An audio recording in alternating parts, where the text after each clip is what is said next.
Great. Hello, everyone. We're going to go ahead and get started. I call to order this work session of the Hillsboro School District Board of Directors at 5:17 p.m. Our first item of business is the Educational Equity Advisory Committee update with Graham.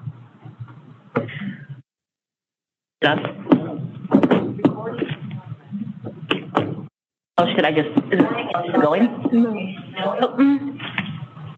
I don't know. Is this thing on? I have to push.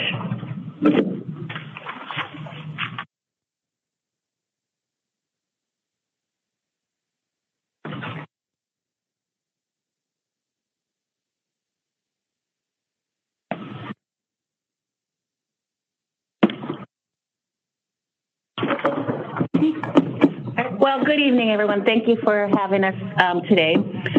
Today we have for you the Educational Equity Advisory Committee. Much like many of the committees that we have in Hillsboro, we have things like the Bond Committee that Beth has run before, and we have the Calendar Committee that Kana has facilitated, the Budget Committee by Scott, and CCAC that Brooke has come in and depth up for coursework and curriculum.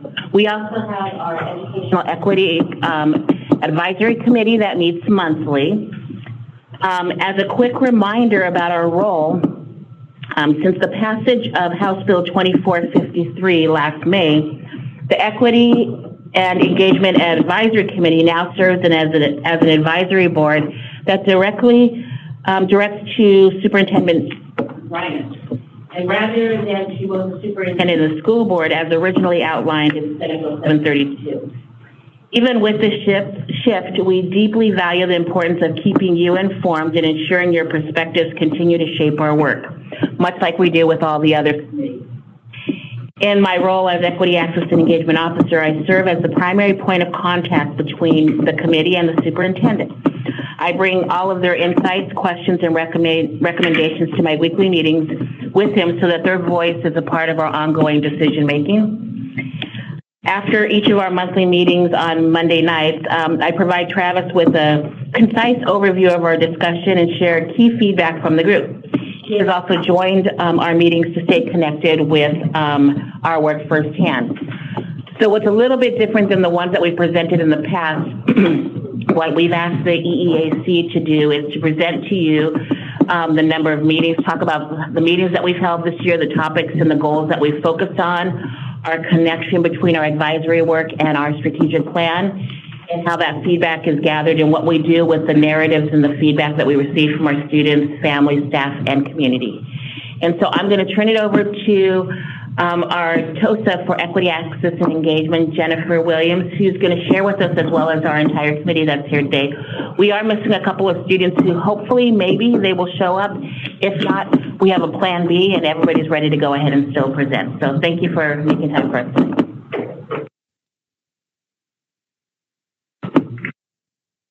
Thank you. Hi, everyone. I'm Jennifer Williams, and pronouns she, her. I am a white, middle-aged, cisgender woman, and I work for Hillsboro School District. I've been deeply committed to this committee for over 3 years. I bring a wealth of perspective and experience from teaching in dual language classrooms, coaching universal support, and social emotional learning, and my current role is supporting education activities. It's an honor to serve here and ensure that the voices of our students, families, staff, and community members are not only elevated, but that meaningful action steps are created from the narratives and experiences they share. So it is an honor to be here tonight, and I would like to now turn it over to the EEAC members that are here to present. They're going to start with introductions.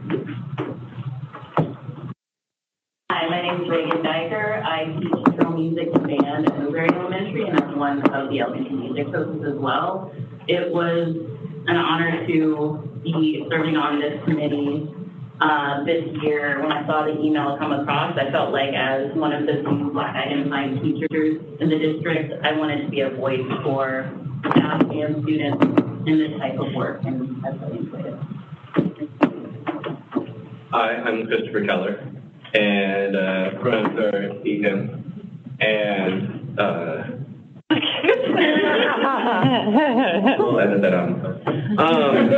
I am activities director at Liberty High School, and I'm also the parent of 2 going on 3 students in our district, one of which is on an IEP. And so I've really been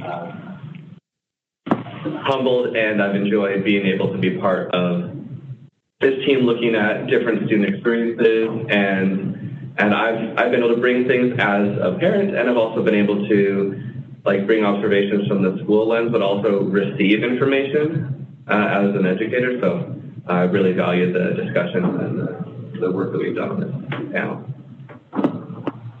Hi, everybody. My name is Gloria Doshi. My name rhymes with Lori.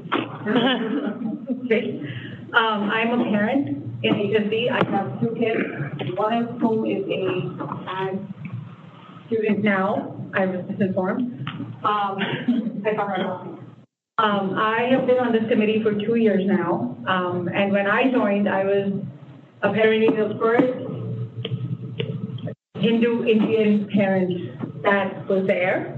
I realized there was a very big gap between that community and what wonderful work we do.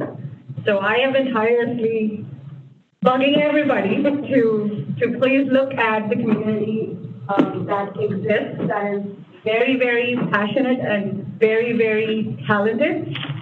I am professionally a PhD in education, and I have several years of teaching at college when I was doing my doctorate.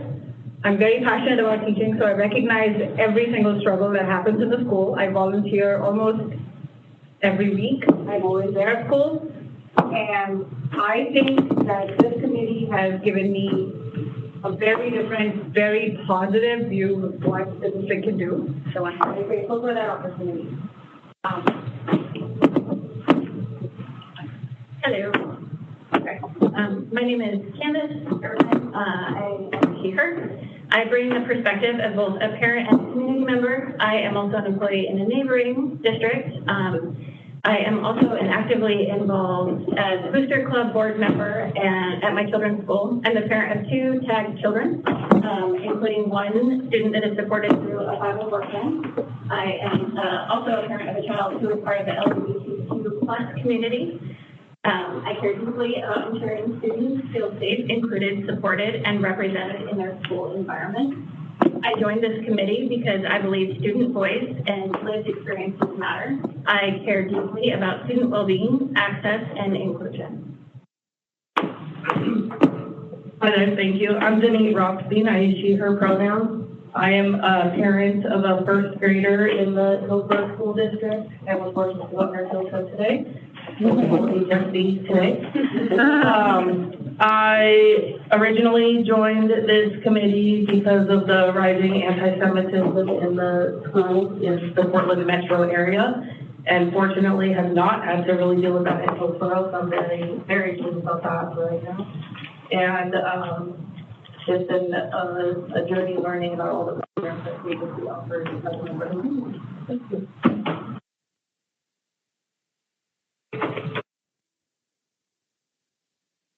With our EEIC members, 4 are from families and caregivers of students in HSC. We have 4 student members, 2 community members, 2 classified staff, 0 admin, and 3 licensed staff members, and 3 district support members.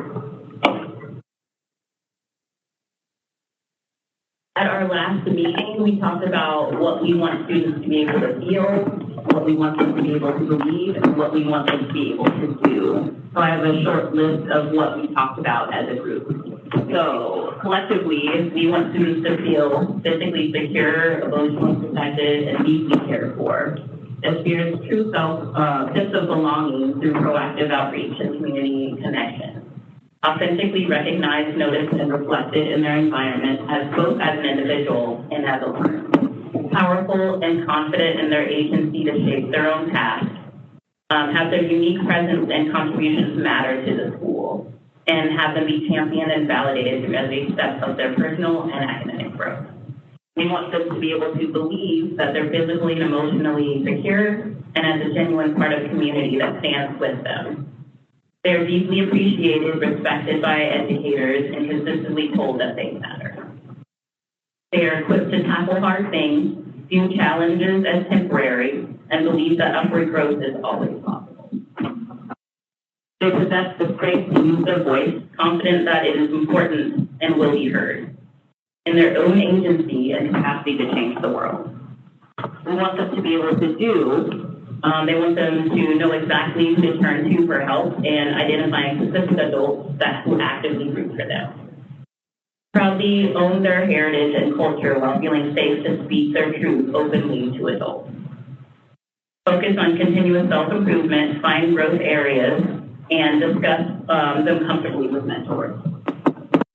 Be equipped to think critically and apply their skills both in the classroom and out in the world. Be genuinely excited about their education, ready to contribute, and actively shape their path within the community. And lastly, experience open communication and see real, tangible results from the surveys they take. So our timeline is we meet monthly. I just double check to make sure I didn't start them right. And we identified three main world focus areas this year, which we'll go into more detail. But in general, we spend about a month to 3 months on each of those things, and we bring in special guests, student voices, voices in various departments in the district to make sure that we're getting well-informed voices for the recommendations that we do. So in September, it was our welcoming and onboarding for new members. The October and November meetings were focused on academic motivation. So the students feeling, like earlier, the positive outcomes are possible to encourage them to stay engaged and wrestle with the learning process. December, January, and February, we worked with bridging belonging, so the connection of students and families to the learning environment. And then in March and April, we talked about our academic inclusive programming with a focus on student experiences and the special education services that we offer. And then May, oh yeah, we prepared for this. And then May 26th is where we are. Maybe we should have put a little UR here. Oh, yeah. Yeah, okay, there you go, yeah, there you go. Oh, there's an arrow, yeah.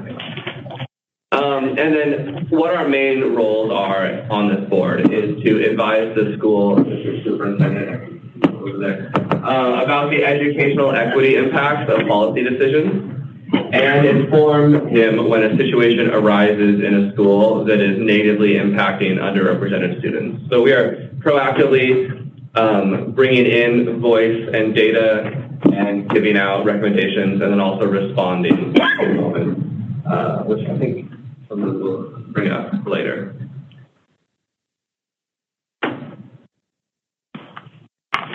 So our focus areas were academic motivation, academic inclusion, and SPED, and building belonging, and we walked through that timeline. For every one of these, we had very specific activities and group discussions that were wonderfully organized and allowed us to share our views, but also allowed us to see through somebody else's eyes and get data, not just anecdotal data, like actual statistical data from our district, so that we could potentially brainstorm on what we can do proactively. So academic motivation, for example, was we all students know what exists, what is available, and what can we do if we don't have it. That all speaks to what we want our students to feel, be confident, understand their potential, see the possibility of being successful and not always be challenged. Academic inclusion, for example, in January we talked about Not at My School. That was a big moment for all of us because we've been hearing stories and we had guests and anecdotal data for all of that, which is very, I think, emotionally different. You don't hear it as a parent outside of a certain environment. So when we heard that, when we saw that video that was released, it was a very big celebration for that particular thing. Same thing with SPED. We've had our last 2 sessions on SPED where we had guest speakers come in, and we learned a lot about what actually is available in schools and how much we are struggling and what we need. For Bridging Belonging, I'm very happy to tell you that this year, a lot of the focus was on the community that I was representing. We had at least 2 sessions about the Indian community. We talked about the fact that communities being bundled as Asian is probably not ideal because it's a very diverse, huge subcontinent in itself, right? And the cultures are very, very rich, but very distinct. So there's that potential for talking about what we can do. One of the things that we did was a problem of practice discussion, which was very educational for everybody. And we've started building that student-teacher connection by talking about student voices, giving students feedback on what surveys they get. They're not just blind. They fill in something and they don't hear it. It's not that. And also, same thing for people. So we talked about a lot of that in our focus area. Okay, so I will just fill in for Joe. And so what I was saying earlier, student voices and lived experiences. We had data from the belonging surveys and the empathy interviews and the student circles and panels that happened at school. I wasn't part of this, but can speak to that. And all of our discussions at EAC were driven by data. It was not just some information. It was actual data from our students that are in school right now, and that was very, very powerful. I'll talk about that. One of the really unique things that happened in this committee is after exploring the problem of practice, I brought some of what I had heard from the EAC to my school, and now there's a group of students who are forming a South Asian student club that didn't exist prior to that. And so it's really cool to see when we all get together and we share problems of practice, we can find solutions of practice. I don't know. Yeah, right. We'll use that later. And so but it all felt very like organic because we were hearing about student support and connections and how do we bring more people to the table and how do students feel like their identity, their full identity is acknowledged in the district, and and feeling safe to be seen as who they are. And you brought that stuff up, and then we brought that stuff to my school, and students were like, yes. And so that was really valuable for connecting it to our strategic plan. Speaking of that, are we? Oh, yeah. All right, so these slides are not like super entertaining, so pardon me for reading notes. So this slide serves as the bridge between the work that the EEAC and the district strategic plan. So the purpose is to show you that the presentation, student voice, and the committee work throughout the year were intentionally connected to the district goals and priorities. So this year, the EEAC intentionally aligned our work with the Hillsboro School District strategic plan to ensure that the equity-centered conversations are connected directly to district goals, student outcomes, and system-wide improvements.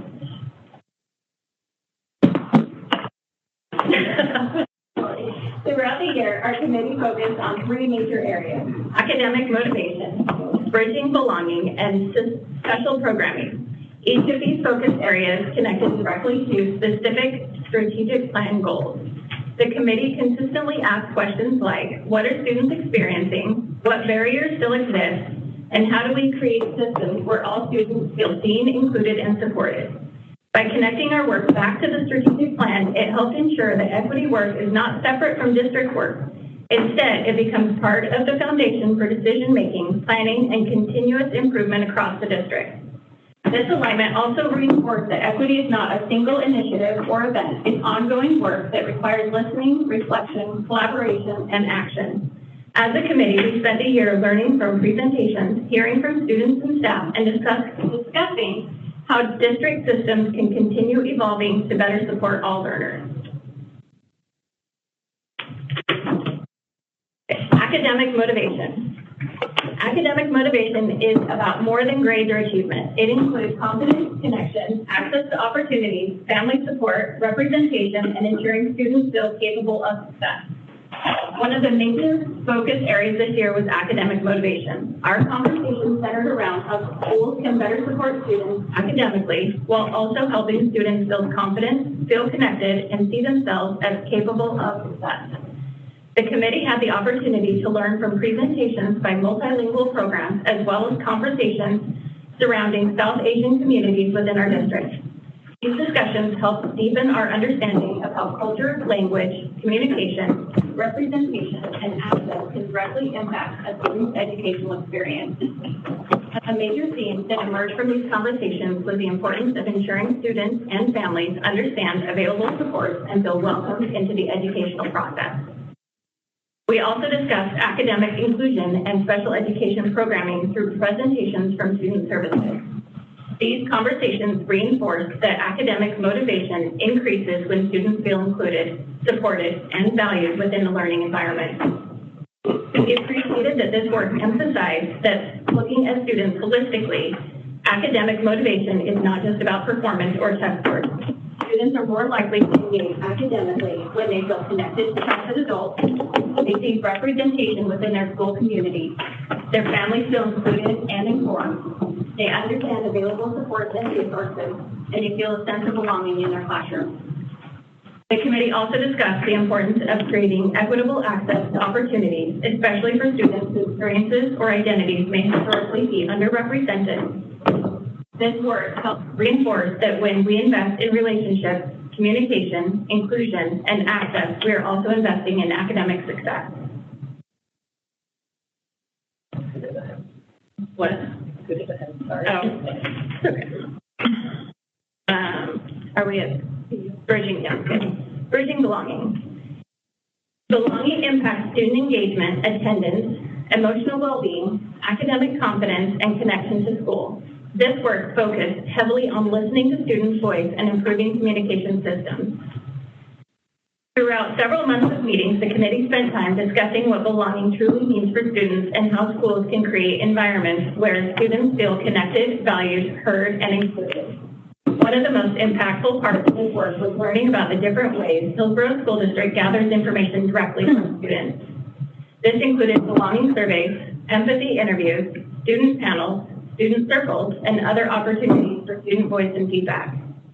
These conversations were incredibly valuable because they allowed us to move beyond assumptions and hear directly from students about their lived experiences.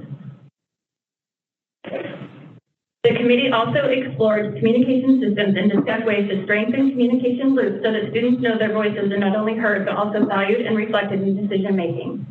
A recurring theme throughout these discussions was that belonging is not just a social emotional concept. Belonging directly impacts student engagement, attendance, academic confidence, relationship with staff and peers, emotional well-being, and overall school success.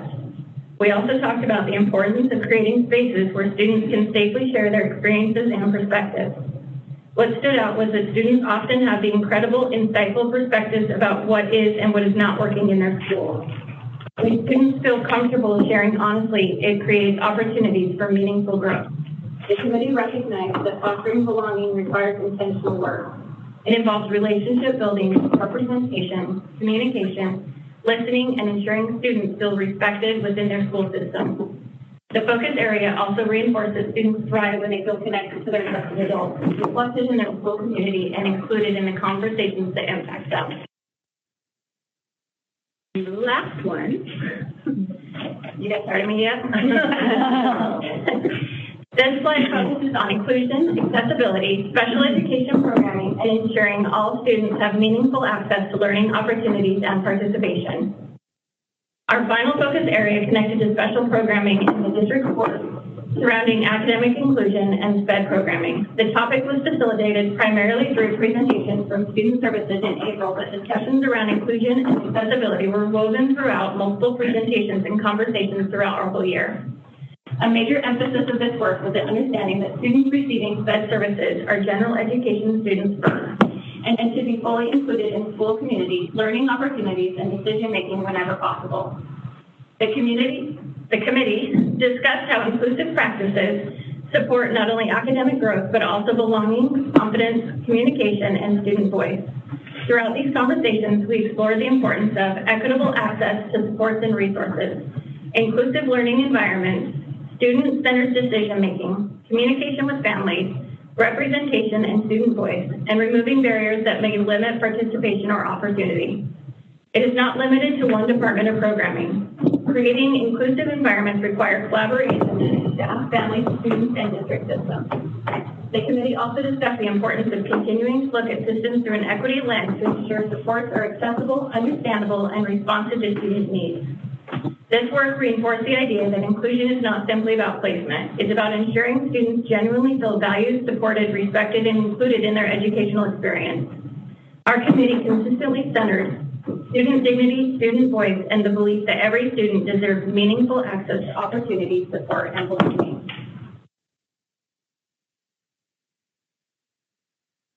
All right. Thank you. That was a lot. So with that, we want to be able to celebrate a lot of what we did this year. So some of the main celebrations for us was an elevation and an understanding of academic inclusion and SPED programming, exploration and understanding of multilingual programs and belonging data in HSE, and enhancing student belonging through student feedback and tools to complete the communication loop.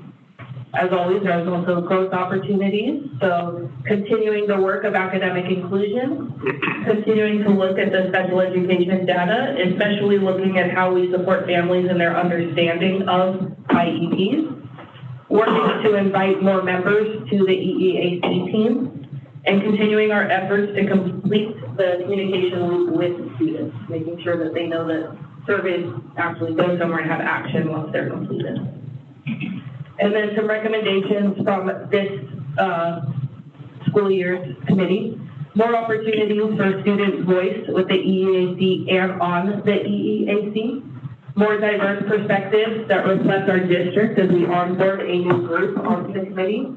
And more guest speakers, for example, tax speakers to share about their work in addition to student speakers.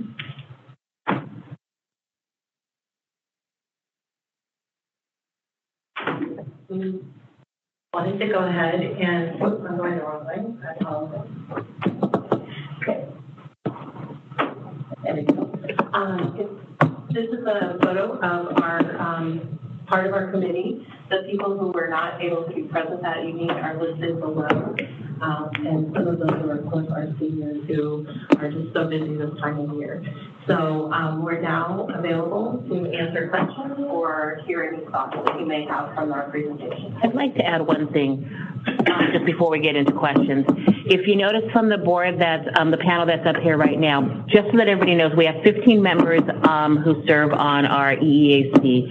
Of the 15, are Latino identifying, and I want to call that out because I would be remiss in knowing that our district is dominant ethnicity race is those that identify as Latino and Hispanic. We had initially had 7 members that identified as Latino and Hispanic, but we were able to come to the position 5. So a third of our members, they're not here today, mainly because of a couple of our students who are on senior projects, and the others presented last year. And so we didn't want them to have to go ahead and present again this year. And this gives you all another perspective of the diversity that's in the EEAC. That's all.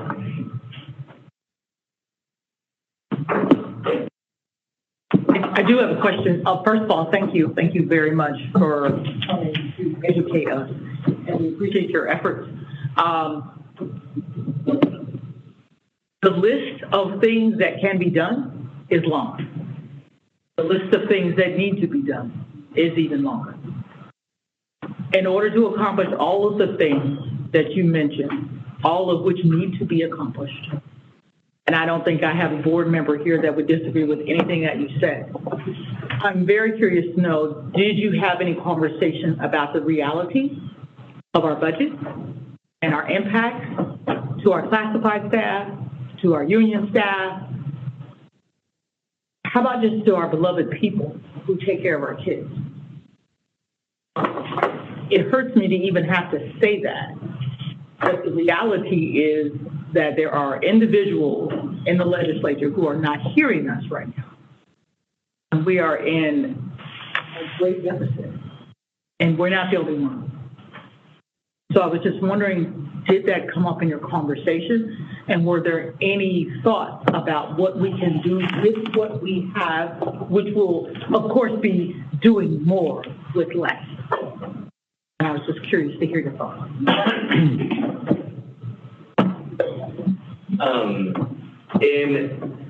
It wasn't one of the primary factors, but we did often talk about sustainability for educational staff to be able to be those champions for kids and continue to show up. And ideally, in a situation where our district has, the incredible diversity of students that we also have, while we work to protect and support our staff diversity, so students see themselves as adults in the educational community. And in theory, there could be some reciprocity there where staff are serving students that see them and there's nourishment there.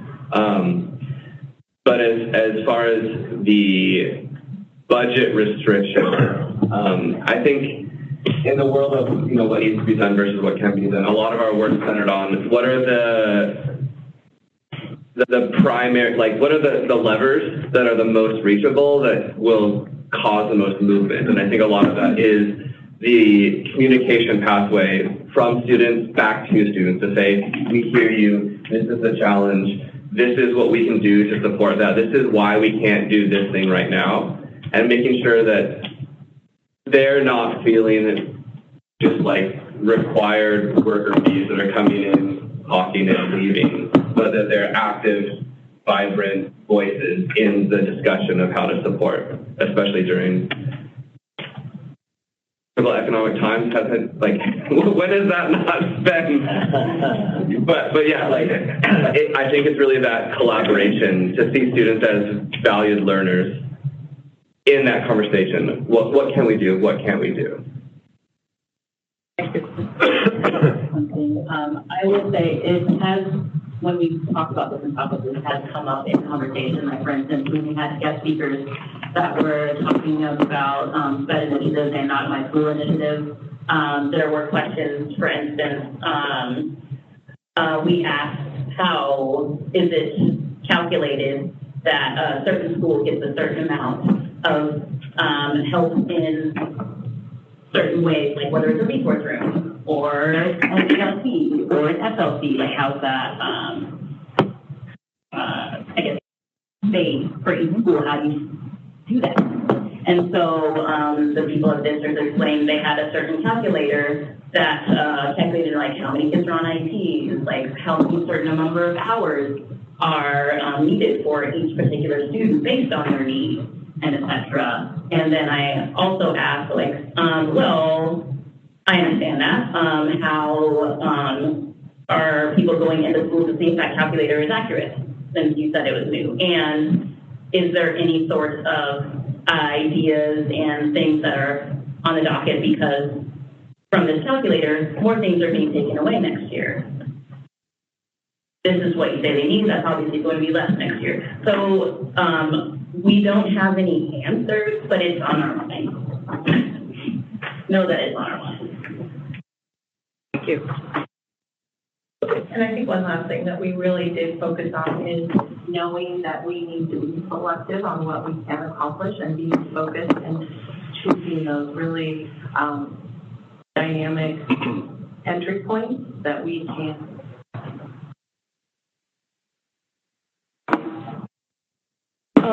Well, first of all, thank you for your presentation, and I think more than anything, thank you for bringing your voice, perspective, and curiosities to this space. EAC is so dear to me because I was part of that dreaming process. I remember when it first was a requirement for every district to have an EAC, but the way that a district would approach EAC really was up to the district itself.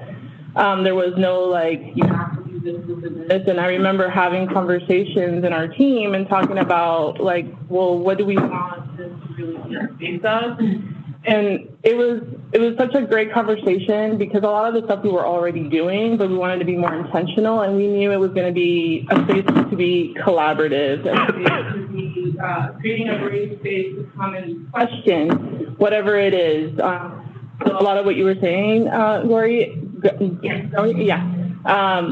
just resonates because that's what we wanted. We wanted to create a space for people to bring and say like, well, here's what I see missing. Here's what is frustrating me, or here's what I'm hearing. And then more than anything, yes, the recommendations, but more than anything, the dialogue and the conversations, and whose voice is missing. So even though we know that there are budget constraints and there's going to be always that piece, it wasn't really always about that. It was about the conversation and having that space to start having them and start really, as far as HSC goes, for us to really start thinking about who do we need to invite to the table, not just bringing up but the directors, like which presentation do we need to have, or what data do we need to dig into to just get a better understanding of the why, and then be able to have,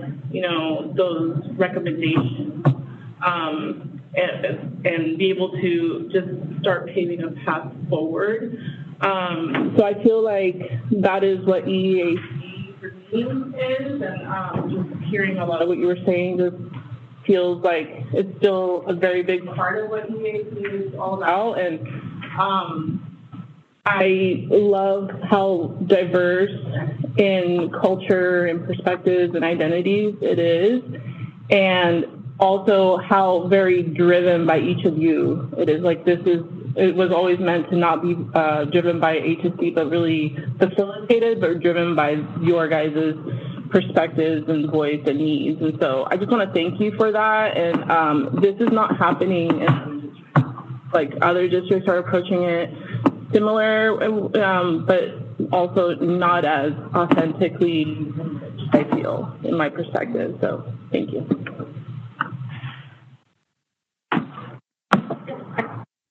And to address the other districts, and thank you guys for all of the work that you do, and not just presenting this work, but like every month, making sure that our team, the team that the board has access to, our cabinet, understands the daily realities and the things that we need to be working on and help keeping us informed and pushing us forward. And there were recent legislative changes because of the governance and structure of equity advisory committees, because it was not being done the same in every part of the state. And some of those concerns were regarding it having to be a public meeting, and perhaps people were concerned that their identities might be exposed. So I know you don't have to be here, so thank you for being here. I hope that you feel safe, and we are glad that you are part of this, and feel safe coming to chat with us when we know you don't have to.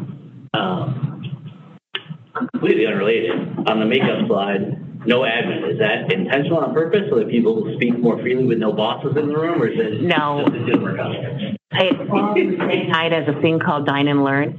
So we lost, which is for secondary folks, and we lost the people who were on that because we, of course, want them to go dine and learn with their executive director. So they had to opt into David Nislanik's Dine and Learn as opposed to coming, because ours float on the same days. Okay. So hopefully it won't be the same next year, because we've always had at least 1 to 2 administrators on our team. This was the first year that our person had to make a choice. You don't count? Do I know who? You don't count? That's what I thought. You might be in the I want to count. You count. I count. I matter. So why is it 0 then? Well, I'm listed under district district support. Thank you, Mark, for recognizing me. I feel very valued and empowered right now. But just to add to what you were saying about the change in legislature and other districts, that is a big concern. There was a lot of people saying, I don't feel safe having these conversations, or even brave enough to have these conversations to come and say, this is the experience that I'm having. And so that wasn't an issue here. It happened, I felt, organically. I felt like we were able to jump into those conversations so easily.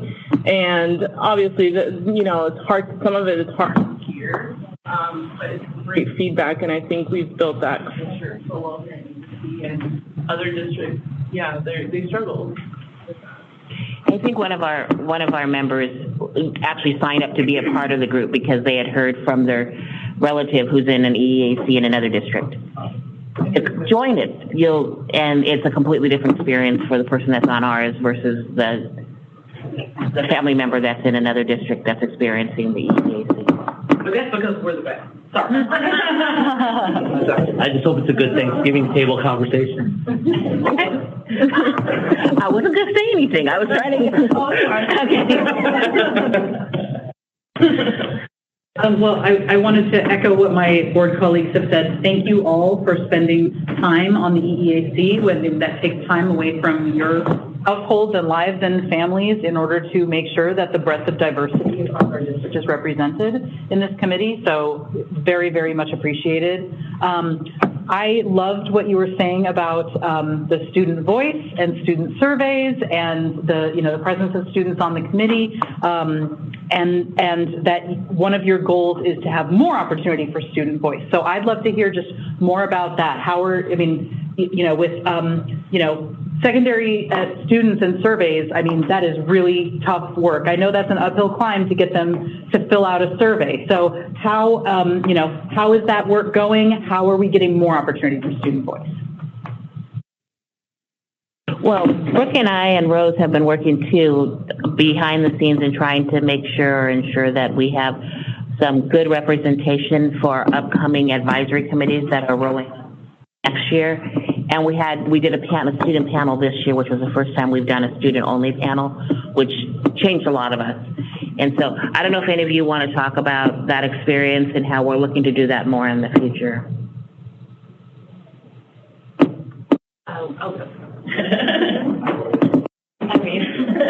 Teacher will always talk. Thank you. I'm not too much.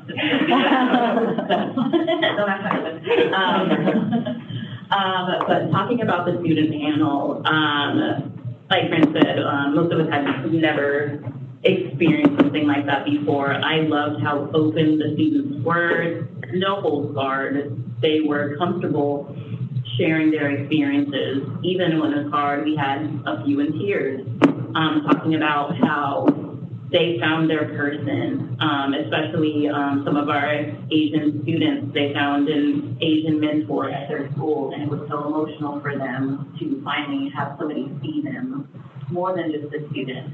We heard about people talking about this teacher knows everybody's name. That simple act of knowing my name means I matter to them. They've had some teachers that they've had more than a year and have no clue who they are, what their name is, anything about them. And they said the difference in just knowing somebody's name is so heavy and connecting, and it just builds that trust right there. We had some students admit that there is a gap in hearing the N-word versus hearing a curse word. Immediately when teachers hear a curse word, it's automatic either referral or sending to the office. And hearing racial slurs or homophobic slurs, sometimes it's not the same for them. So, and it's, what's the word? Sorry. I feel like it made us want to talk about student voice more, even after that panel, and it changed a lot of the trajectory towards hearing more from them and wanting more of that. And they especially talked about when you fill out a survey, it goes into the abyss. What happened? So I feel like that panel made us really listen and hear them and do something about it.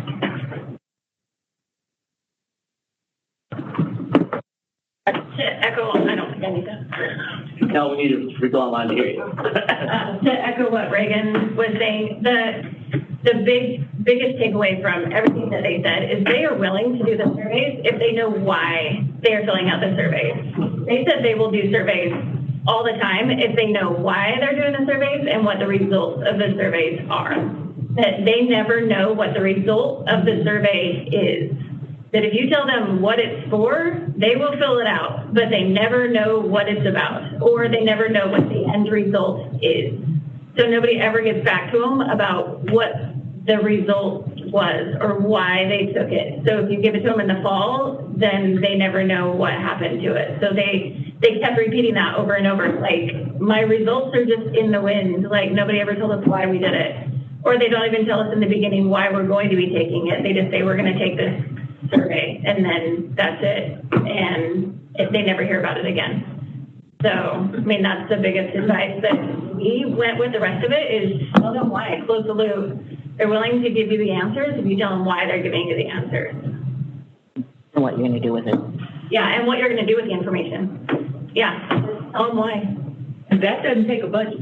No, it doesn't. Yeah. I do have another question. Curious as to how long the group will be together? It's a 2-year term. So are they on the end of the first? Some are, but they're reapplying because they can reapply. Okay. All of our students are graduating this year, and so which is why a couple of us have been working to see who we can find, and Mr. Keller's been out there trying to find some folks for us. Just got an email from him today. So on this panel, we are on the end of our first. You're fine. And Reagan's at the end of her first, and Lori's reapplying. So the second part of that is I'm hoping that you all feel comfortable enough to come to our student members of our board and to hear from them as well.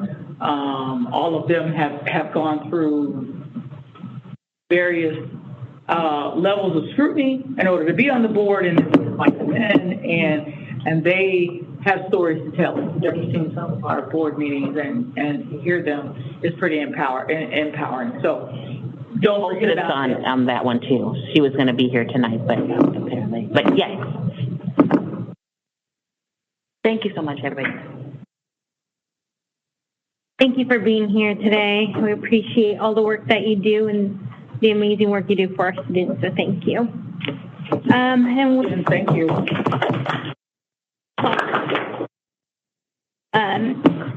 Our next agenda item is this CB 141 accountability and our directors of elementary, secondary teaching and learning, Gina McLean and Becky King-Smith, are joining me as well. We're going to do a quick transition.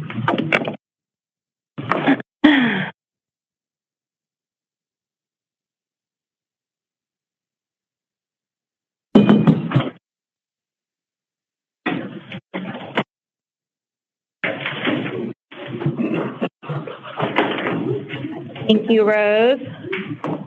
Okay, let's get started. Okay, so in the long legislative session that ended in 2025, Senate Bill 141 was passed. In that, the Oregon Department of Education as well as school districts have then been working on what does accountability and assessment looks like, not only in our state, but also for our school district. We are going to share a little bit of the behind the scenes of what the team has been working on this year to get you up to speed on both the metrics and then also those assessments that we have now selected. Going into next year in 26-27, you all know this very well as we talk about what this looks like 3 times a year with you already, but we will be adding our kinder through 2nd grade attendance and then also our 8th grade math proficiency on state tests. So along with the 5 that we always are sharing with you, we're adding these 2. In addition, every district was able to choose 1 local option metric, and our recommendation is career and technical education. We had a lengthy discussion around each of these metrics, and there was some discussion around choosing interim assessments, but we also know that we will be sharing that with you 3 times a year. So we wanted to include something that was also different, and we know that also in career and technical education, This is directly tied to our graduation rates. This is directly tied to our attendance rates. So the hope is that moving forward into 26-27, this is what it would look like as we report to you. The K2 attendance falls under Goal 1. The 8th grade math falls under Goal 4, and then CTE credits earned would fall under Goal 5. It is not required that the board officially approves this, but we wanted to bring this to you for a thumbs up if this feels appropriate to include as that third metric. And so any discussion or thoughts on that? I'm just curious if I know you talked about the interim assessments as being one that you considered, but I was curious about the multilingual seal of biliteracy and where that fell in your discussion. Yeah, because we currently look to the metric around the number of students who are completing their ELPA assessments as our metric in our strategic plan, and we feel like that one tied to that assessment is important. And we also do look at the number of students that are obtaining the seal of biliteracy, but we feel like that metric for us is one that we have been leaning towards in our strat plan and want to continue, but we did have that discussion of the seal of biliteracy. We'll continue to celebrate that. That's something that we know is very important, but that's why that one fell to the continuation of looking at that data, but choosing CTE overall. I was just thinking that Brooke and the other cabinet members here do all the masters at SB 141 was a hot mess. Mark and I both sat here and we gave it a much more colorful name. That is arguably more accurate. But the point is that they didn't ask us. They didn't ask us, they didn't consult, they didn't, this was some special interest. I'm having fun with them, yay. And you just turned it to lemonade. You took the lemon and you made the lemonade. And I'm saying thank you, Gina, thank you, because anytime you can take a mess like this and say, you know what, but we're already headed toward our strategic plan and we're already making strategic, markers for our goals, that's impressive. And unfortunately, right now, we don't get the opportunities, we don't take enough time. Thank you. We don't have enough to do what we need to do. So I'm saying thank you. This is impressive, because that was crap. Can you tell that I'm in charge of legislative policy? And Mark and I both sitting here going, and this is just how we felt. And it's palatable, because it just wasn't fair. And so thank you. I'm saying it again, thank you. Thank you, Nancy. But I also think that in the Hillsboro School District, I mean, as you know, you've been with our strategic plan now going into the end of the third year, going into the fourth year. This is what we do in Hillsboro, right? The accountability work is what we do. So I think when we started to unpack what the Senate bill looked like for us, it was very much in partnership of the work that we're doing, the systems that we hold ourselves to, the data reviews that we do with not only our building administrators, but with all of you in August, October, and February when Beth and I give you the report. So I think when we received it, we knew what to do. And of course, there was some digging into what the new metrics look like, what assessment we were going to select, and making sure that was also in the advocacy of everyone here around ensuring there was a bilingual assessment was really important to us. But the work that we do paired very nicely with what the Senate bill was up to. But thank you. Okay, so with this, I'm bringing up this slide because why are we talking about in May? We're talking about in May because our buildings are about to go into their SIP planning for the 26-27 school year. We're also bringing it up in May because the Oregon Department of Education earlier this month also finalized those 5 local option metrics and approved those as the ones for districts to select from. So we've waited for some time, one, to get that official approval from Oregon Department of Education. Also, we wanted to make sure that we brought that to our building administrators to also, again, start that focus of alignment going into that 26-27. So that brings us to a little bit we've already discussed about. Importance of accountability and the story of Hillsboro School District. I think the most important thing to continue to reiterate and share, this is not new for our district. The leadership around the table helps us to drive to what is required in Bill 141. In addition, the data systems and all of the work that we have done, and thank you so much to our tech services team, is not only at fingertips to us, to our building administrators, to our staff writing their goals to ensure that they can not only look at overall data trends, but also our focal groups and the work that we want to make sure we're always closing those opportunity gaps for our students, and that filtering system that we have developed definitely helps us to get that, to meet our goals. So, just in talking points, I think that is what's so important is accountability for us. It's what we do, it's who we are, and we'll continue into that 26-27 school year now with 3 additional metrics, proudly to report. In that, we're going to switch now to the assessment side of the work. So that was a little bit of the accountability part of Senate Bill 141. Now we're going to talk about the assessment work headed into next year. So Gina. All right, so starting next year, we have our interim assessments for math and language arts for grades K through 8. Here, this is the purpose, frequency, selection, and data review. These are all pulled from the actual sections of the Accountability Act. So we are following these. Our selection was our iReady curriculum associates. School leaders will review the data 3 times a year. We'll be presenting it to you 3 times a year. And we are currently determining assessment windows and agreements. Interim assessment timeline started way back in June 2025 when this passed, and we're moving forward. ODE selected 4 assessments forward that were approved for all of us from the state to determine which we wanted to do.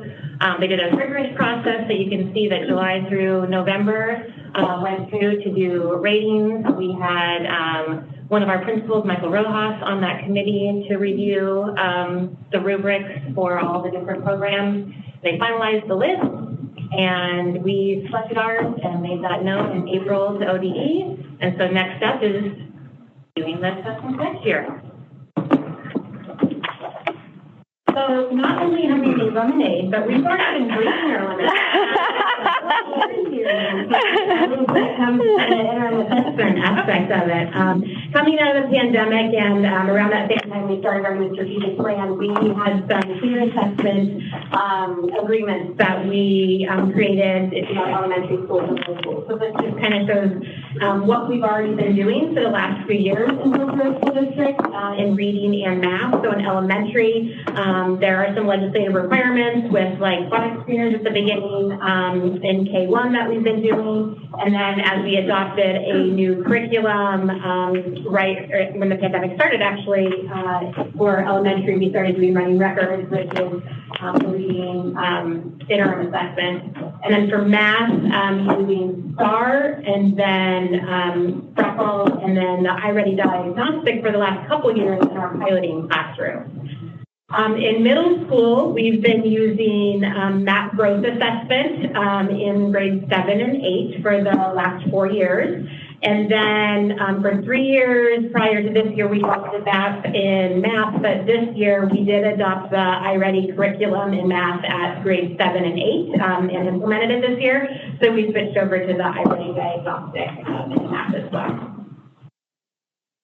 So why are we moving forward with iReady Inform? You'll see kind of 2 different references. There's iReady Diagnostic and iReady Inform. So just for context they're revitalizing their assessment a little bit to make it a little shorter for students and for educators to use it next year, and kind of rebranded that as iReady Inform. So that's what you'll see us using from here forward. So we have decided to move with iReady Inform because of a number of different data points that we've collected, both qualitative and quantitative. So it is our adopted curriculum for K through 8 for math. As you know, around this time last year, Gina and I came and presented to you all on that, which you voted to adopt. And then we will be implementing that in grades K through 6 next year. And it also allows us to use the same assessment in both reading and math. We've gotten really good feedback from our educators about the data visualization, and now that will be a one-stop shop where you can see a holistic view of a student's experience, as well as using that K through 8 will give you multi-years of data with the same assessment, which we haven't had. We've always had a different assessment at middle school, so I'm looking forward to that as somebody who starts to kind of capture the kids in 7th grade. It is an adaptive assessment in our English literacy K through 8. It is adaptive in math, both English and Spanish K through 8. And then the Spanish literacy assessment is adaptive K through 6, but it is based on grade level proficiency 7 and 8. Also, the other advantage of iReady is it's criterion referenced. Most other assessments are norm referenced, which means their scores are compared to peers who take the assessment with the same number of days of instruction. This is based on actual standards at that point in time. So we're getting like real-time data of what the kids should know at that grade level. And this was the #1 on the ODE list of approved assessments for both language, arts, and math. So we got a list of 4. This was the highest rated of pledge. All right, so iReady Inform, the formerly iReady Diagnostic. I think with the information that is on this slide, I think the key takeaway here is that the purpose of this assessment is to inform instruction. It really supports differentiating for our students, providing scaffolded resources and instruction to them. It also helps teachers make those teacher moves in supporting the students based on their strengths and their growth opportunities. So that is how we'll be doing universal screenings for all of our K through 8 and then using that to inform our instruction. One piece of data along with other pieces of assessment data and other formative assessments in the classroom to help inform our instruction for our students.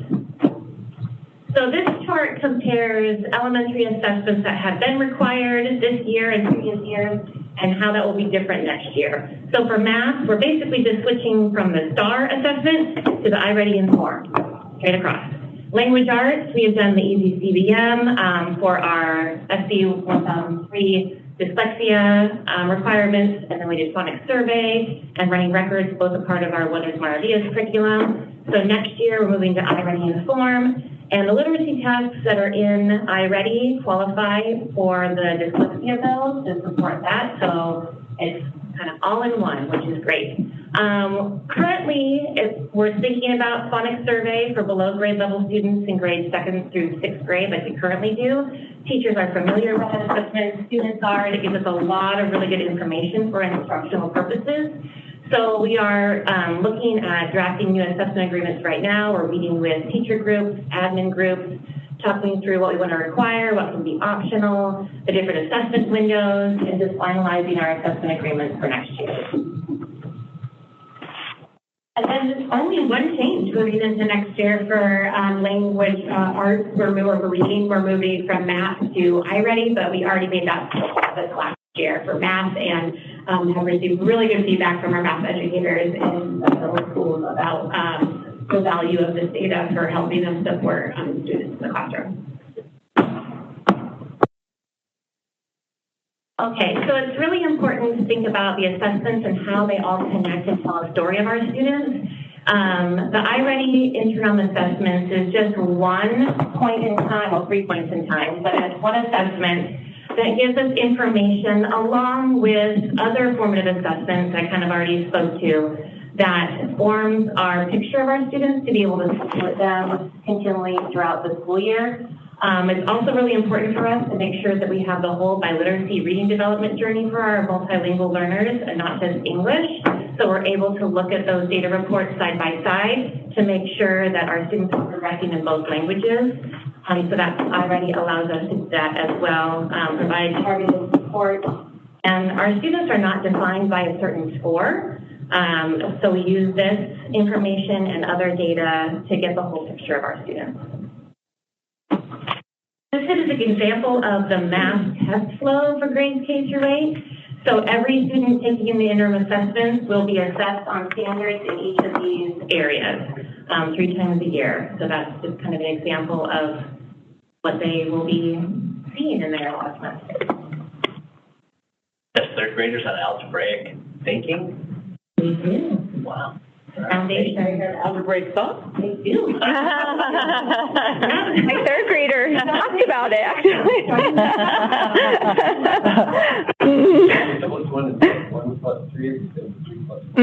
Foundational algebra. Yeah. Oh. Yeah. They're bringing these tests for us for the next board meeting. Right out. Okay. Good one. So we have iReady Inform, and then we have our iReady math curriculum. And as you know, because you approved our adoption, we had adopted it for K through 8 implementation, but last year was only able, or this school year, only able to implement it 7th and 8th. So moving into the next school year, we are able to implement the math curriculum K through 6, along with our interim assessments. So the natural question behind that is how much? When I get to that, in just a moment. You wait. I got it. So this is information here that we presented to the board when we were making our decision. So that almost all of our elementary schools piloted English, Spanish, and there's only one school that didn't pilot. It was highest rated curriculum for our teachers and our curriculum group on all of these areas that are really important to us: the focus, engagement, pathways, and belonging. It's K through 8 curriculum, which is a great alignment that we have not had before. Learning happens through direct instruction, discussion, guided practice, reading, hands-on materials, and like pencil paper work. And a small structured part of the work, average about 30 to 45 minutes per week, is used for MyPath instructional online learning and computer adaptive assessment, which is the 3 times a year. Okay, so what to know about the purchase? When we were going through budget reductions and we were also looking at how to reduce by over $10 million, one of the pieces that we also wanted to stay focused with and even thinking about how, if we could afford the K-6 is also honoring the feedback of a $250,000 reduction in SIA curriculum. So this curriculum is fully paid out of that SIA grant. That is a line item in the curriculum budget. We were able to still reduce that $250,000. How we were able to do that is through some really tough negotiations with the iReady team and to do an extended payment plan. So typically, a payment plan would not be to the length that we are that we negotiated. What that means for us is over 4 years. We're using 2 bienniums of SIA dollars to pay for the curriculum. So that means our first payment is this year. And then next year, it's ending that biennium of SIA funding. Then we'll do one more biennium of 2 additional payments in year 3 and 4 to make this happen. Why we thought it was important, though, were a few reasons. One, if we were doing a K-8 aligned assessment, to have that K-8 aligned curriculum made a lot of sense for us. In addition, with the new 8th grade math metric, and we know that that's something that we really need to focus on. You know, we've heard from our building leaders and our educators the importance of getting that curriculum and the focus on math instruction to do some negotiation and really figure out how to make that happen for our educators going to next year.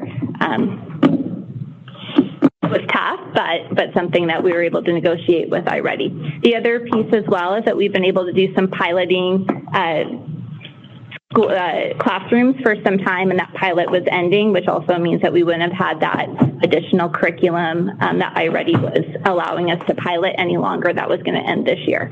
So in that, to be said, just to make sure, one, we're only using iReady, or we're only using SIA dollars for the curriculum. 2, we were still able to make that reduction. And 3, the alignment of now reporting on that 8th grade metric with our new paired assessments with the curriculum, the timing felt right for us. We weren't using the iReady assessment tool before, and now we are. We were only using the iReady assessment tool Yeah, so now does it cost more when you use it K-6 too, or? In the bundle negotiation, that was a part of it, was that ended up being a little to our advantage of cost. Yeah. And that's how you make lemonade. Yes. I love it. Yeah. Okay, so nationally and locally, iReady Curriculum Associates is kind of facing some issues that you've probably heard about, and I think there's some families that have emailed our board along with inquiries to the teaching and learning department and schools. So we thought it'd be great to be able to address the rumors. So we have some of the rumors and addressing those on this slide, the next slide. We're currently also, that's what Brooke is handing out, we have a draft that is in the works this week of what it looks like for a student math experience using iReady, because as you can see on the first rumor, I heard students doing iReady get most of their math instruction on a computer. That is false. So there's a lot of misconceptions out there about what it is, and the math curriculum is exclusively like teacher-directed instruction, discussion, guided practice, reading, hands-on materials, and work. And like I said before, and I'll just keep repeating it because it's true, it is only a small structured part of the week that digital tools are used with students, and that is the adaptive online learning program, MyPath. Out there nationally, a lot of people are confusing MyPath as being the sole instruction for their students. That is not what iReady math curriculum is. So I just wanted to clarify that. So on this document, there is the structure for what the lessons look like, the units, lessons, the week, all outlined. And you can see that there are lots of exploration, development, refining, a lot of discussing with partners, using a lot of academic vocabulary, structured routines for discussion, a lot of thinking. It is all in the hands of the teachers and the students. So this stage is what our teachers who are piloting and have been piloting for 2 years say, and this isn't even all of the quotes that we got from them about what they are really appreciating about the curriculum for themselves as instructors, for our students, and then for families as well, and what they're getting with the data. This is just one aspect of that. Since then, we have, not yet, sorry.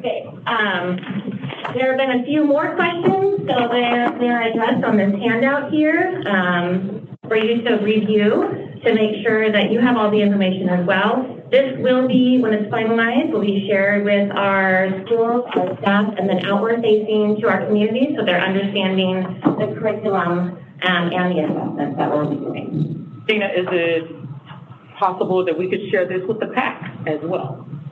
Yes, and when we get it all finalized, it can be shared with everybody. That will be the intent, for sure. So along with that, there's also been a lot across communities, including ours, a lot of questions about how technology is being used in classrooms. How much screen time are students getting? How much are they doing with different programs? And so we thought it was timely, and we have been working on this as well, is technology use guidelines for our elementary classroom. So you can see there that we use technology as a tool. Chromebooks are checked out by individual students. They can take them home if parents request as needed. It's curriculum-centered integration. So we're focused on making sure that our ODE-approved curriculum and our district-approved digital tools are the things that are being used in the classroom with a good balance for our core instructional blocks. So for instance, our math block, our core instructional block is 60 minutes. And then we also have a 15 to 20 minute other core and supplemental instructional block as well. And that would be the time, that 15 to 20 minutes, which could lead up to about 45 minutes a week. It would be used for some of those digital tools. Same with our reading instruction. And all of the ODE approved curriculums all have digital components. So all of the approved ones that we have to select from have digital components, including social studies, science, language arts, math. So we are finding that balance and ensuring that we are doing teacher-directed instruction, but also balancing that with digital tools in the classroom. We also need to note that a lot of our students, this is a necessity for them to be able to access education through digital technology. So that is addressed in this as well. And then we hope that we have our partnership with our families, that all of us are modeling appropriate use of technology inside and outside of the classroom, and as well as being transparent about how we use our all listed here as well.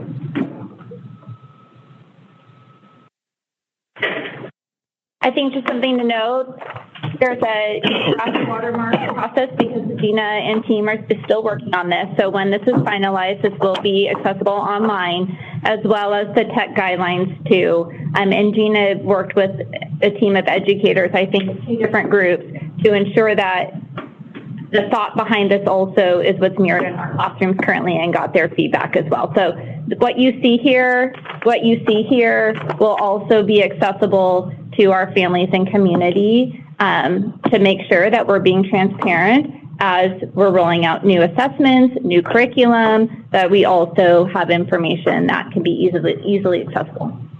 Okay, so with that, we do have a few minutes for any questions that you may have or feedback next steps for us. I'll start out by saying I apologize humbly, Gina and Becky, because you shouldn't have to defend using the public in the classroom. You shouldn't have to defend. It's irritating. I'm so sorry. I think we have to say that. This is a question to find out what's going on, rather than hearing from somebody else. That's exactly what happened. People are hearing things, but these are also the same parents who are telling us their child can't be without their phone. Imagine that. But you want to tell us what to do with Chromebook. Really? You guys are doing an awesome job. I really appreciate what you're doing. And I guess I'm a little sensitive these days about saying thank you. It's not enough, but it's where we start. This is big work, and we appreciate it. Go ahead, Mark. Not to get too far into the reach of just that high or anything when it's a presentation about 141. I hear what you're saying about the rumors or whatnot. I do think some of the story is framed around intended design and then what people discuss on the actual implementation in under-resourced classrooms. So can you talk a little bit about how, what will our strategies be for intentionality to not let it be they get most of their instruction from the computer when we know that we're about to deploy it in under-resourced classrooms? Well, I think looking at this document that outlines the actual instructional week of our students, there isn't time for them to just put kids on a Chromebook, and they will not be addressing all of the standards that students need to get and the rigor that they need to get. So we will be providing the guidance, the scope and sequence. We'll be checking in on our teachers to make sure that the scope and sequence is being followed with support and training, using the assessment pieces to drive that instruction as well, and then making sure that those pieces aren't being overused. Because I think you're right. I think across the country there might be some districts that also are like, well, we really need them to make that growth, so put them on the Chromebook adaptive learning for longer than it's recommended. iReady only recommends it 30 to 45 minutes a week. Like I said, beyond that, that's not the purpose of what this is intended for. It's to help support their individual learning needs, but that's also provided by our teachers. And with this program, which has been different than our previous program, Bridges, this also includes small group time to meet meetings, whereas Bridges didn't quite offer that opportunity. So it's built in, and our teachers have been wanting this type of curriculum to support our students in their instruction. So I think with the guidance that we're providing, accountability that we have with it, I don't think we're going to be seeing the overuse of the digital components, because I also think our teachers are seeing the impacts of students being on devices for a good amount of time, and they really want that instructional paper pencil work for students to show their thinking, discussions in the classroom, and that robust, rigorous instruction that maybe has been missing.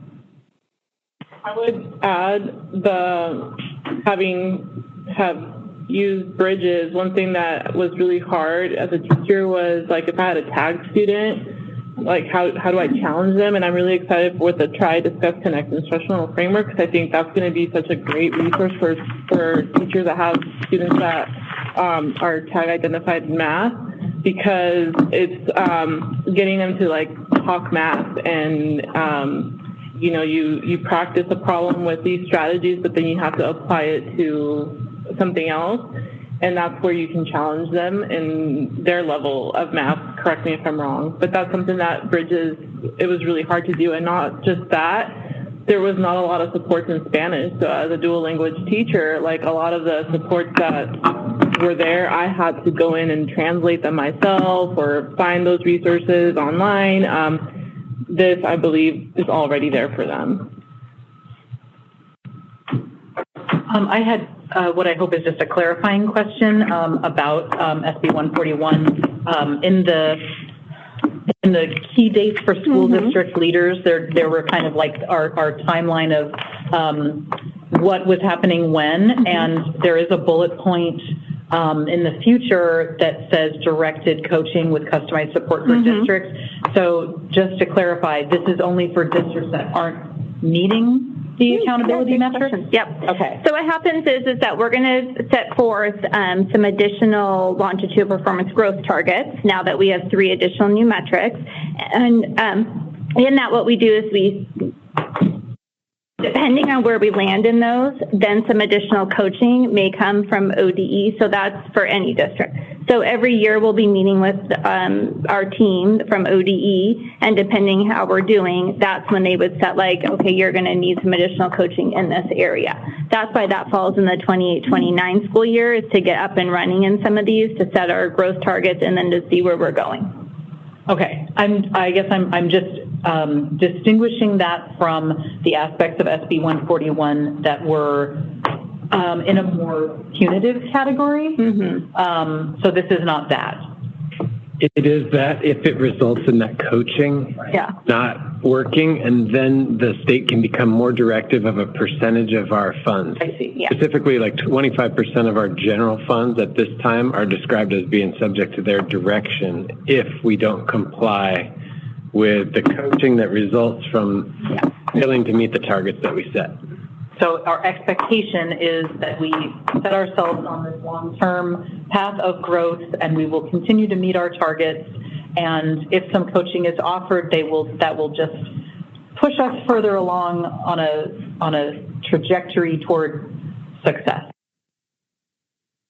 That's an optimistic story that I like to believe. Okay. Yeah. And the fact of the matter is, when you use the word punitive, it would feel very punitive. It can be directed dollars, and it might actually be difficult for a district to have that happen, knowing that we're in collective bargaining agreements with our union. I think that's important of also reporting to you 3 times a year, though, to say, here's where we're at, here's our targets, giving those updates. You know, I think that all of that would not come to a surprise if then we in any district then needed that coaching to come alongside. But the hope is, and you've all been on this with us, is we continue to see some great outcomes. And so that's always going to be our hope, is that we're setting targets that we then can meet and continue on that way. But so it could happen though, but we won't know until it happens. Yeah.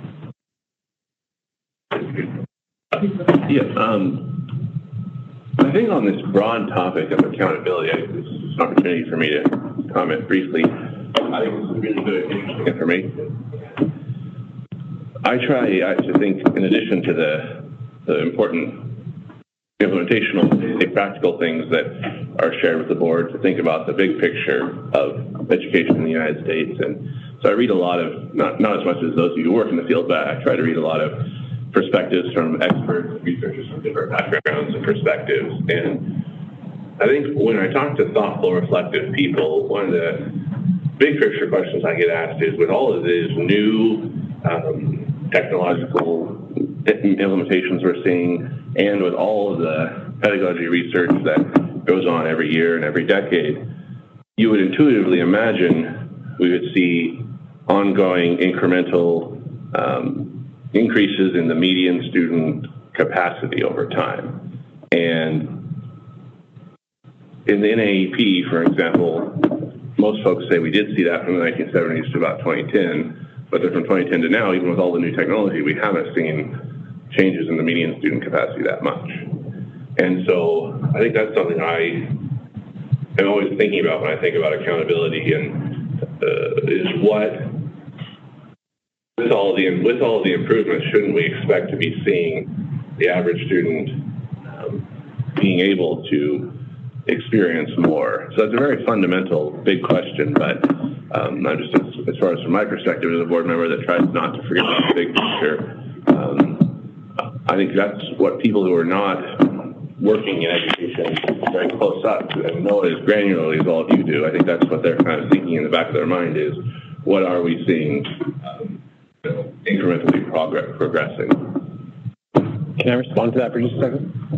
I think there's two stories there that are interesting to me that you're telling. One is that for a while there was educational progress, and I think after World War II we had a middle class that had a distribution of wealth that we'd never seen before in the United States up until the 1970s, when the disparity in wealth started to increase between the haves and have-nots in the United States. And I think that if you were to look at that story, that public education began to serve all students, or mostly all students. We're more inclusive now, Francesca's nodding, than we have been. There were students that we had that had access to public education that might not have 100 years earlier that did, and we started to act on the belief that all students would learn how to read. And so I think for a while we saw increases there. I think societally we've seen a separation between students who have had higher quality and lower quality educational experiences in the last 40 years, when we've seen wealth disparities growing in the United States. And it actually hasn't been until very recently that the technology that's available to, for example, provide interim assessments in multiple languages have caught up with the needs that we've seen with the huge diversity of students that we're serving. So I don't know if we grew up in the 70s, 80s, or 90s around here, but at that time we had a more homogeneous student population. We had a less inclusive, in terms of special needs, student population, and we had lower expectations for students who were from different demographics than the traditional 1950s that we imagine as some fairyland none of us ever lived in.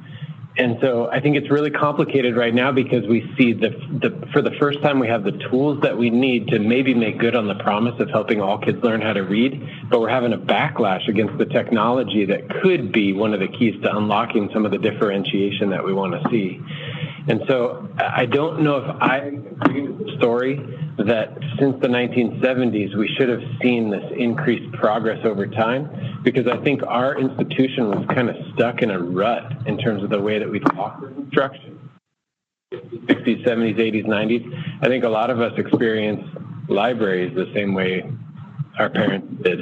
We experienced instruction the same way our parents did. And right now I'm pretty optimistic that with some of these new assessment and instructional tools, we might actually see more students learning how to read. I would add to that, with things like iReady now, it is so hard to teach through the test, and I think previously that was happening. So I don't trust a lot of those numbers, because I think now what we're really students is to apply what they're learning and to show us various ways, whereas before that's not how they were assessed, or teaching to the test was a thing that there's a much different picture of what's really happening. Yeah, that's really good context. And I think Travis and I talk about these sorts of things once in a while in our meetings. I appreciate him humoring me. I definitely, we were talking about the inclusion of students accessing special education, and Travis shared a documentary that OPB had done about how things happened many decades ago, and it was very hard to watch. The students were put into specialized facilities where they weren't treated well. Now, sometimes when parents come to us with concerns about seeing certain behavioral incidents in schools, it's because we treat all students. We do our best to include all students now. That's part of the set. I think that those stories are very important, and I appreciate that perspective. And just want that, yeah. SB 20, not position of the board, SB 141 is terrible. As somebody who worked in the building as it was being crafted and went through and upon any recent events, realized I never have to go back to that building again. But it was rammed through by special interest groups that had the ear of the governor. The governor ran it through. If you look at the vote, it's a partisan vote because Democrats were pressured to vote for it so that the governor could have some achievement on education. It is terrible. The stuff that there's over granularity in places where there shouldn't be any granularity, and there's vague general statements left to rulemaking that should have been clarified. It's not a good piece of legislation, and we are now going to be under its yoke for however long that takes. And when we squeeze those lemons, we got a big, for the very first time, we have an assessment system that includes bilingual and multilingual. Yes, and Hillsboro leaders like Jessica wrote a letter to the State Board of Education, and Gina and Michael sat on the advisory committee. And so maybe I like being disgruntled about this, and also saying that there are things we need to key on so that people can stop public education is not accountable. And so we're starting to spend less of our breath fighting against the imperfections of the current accountability system and more of our breath saying, give us the resources we need to actually make good on this plan to teach kids how to read and do math. So I think we should continue to notice the details that aren't working, but I think the most of our energy right now should be focused on helping create schools where all kids can learn. And we have the tools and the accountability, I think, in place. We're still going to have to look at our Smarter Balanced Assessment scores because that's part of the other part of the accountability plan. We all know that nobody takes those tests, and we all know that those tests are only available in English, and we all know that some kids do well in that pressure situation and some don't. But everybody can get behind 3 times a year diagnostic and testing and action plans in the classroom that help kids actually learn how to read. It might matter to parents, it might matter, it definitely matters to teachers. So I think we should get behind it and advocate for the resources to actually make it happen. I look forward to seeing this go out to families and teachers because these bits and pieces of I heard and yes, we saw some of the emails. You get these emails as a board member, you're going, I'm sorry, I thought I was on a report. Where are you? I'm confused. And it's maddening. It really is to be here trying to make the difference. And then you get the question from Mars and you're like, are we here? Are we on the same planet? Can we just come to the same? And so I'm begging you, let's get the information out. You guys shore it up. I know Beth will do her communication that she will add sugar to it and she'll help us build a sign. You know, it'll be lemonade, 5 cents a cup. But hopefully all the parents will come so they can understand what they're doing. We'll do that. Thank you. Thank you, Brooke. Thank you, Gina. And thank you, Becky.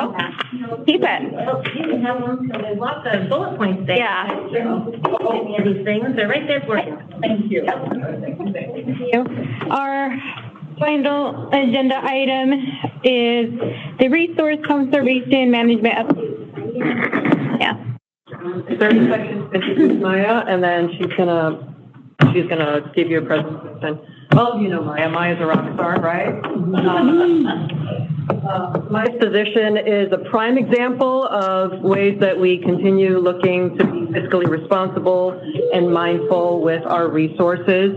Fun fact, over 10 years ago, her position was created, and it was, for the most part, a self-sustaining role. So not only does she monitor and manage current energy expenditures, but she also looks for innovative ways to reduce energy costs and actively identifying cost savings in our district, not only for now, but for years to come. She's going to share just a few nuggets from what we've done this year in resource conservation. There's so much more, but she's just going to give you a highlight. Maya. Thank you very much. Thank you to the board and Superintendent Ryman for giving me space on the agenda today. As Saide mentioned, it's just a really quick overview, and I've highlighted a couple of things that have happened this year. So throughout the conversations today, I've captured a few words that I think are very applicable for what has happened in our world in facilities and maintenance this year. It happens all the time, but in particular, this is kind of one of those years where we had time, or I have time, to focus on the data and making sure that we are reporting out accuracy. So assessment, accountability, and connection are three words that I've heard tonight several times. So I'm going to circle back around to those. Highlights in environmental impact. So this is something that doesn't happen very often in the world of maintenance and facilities.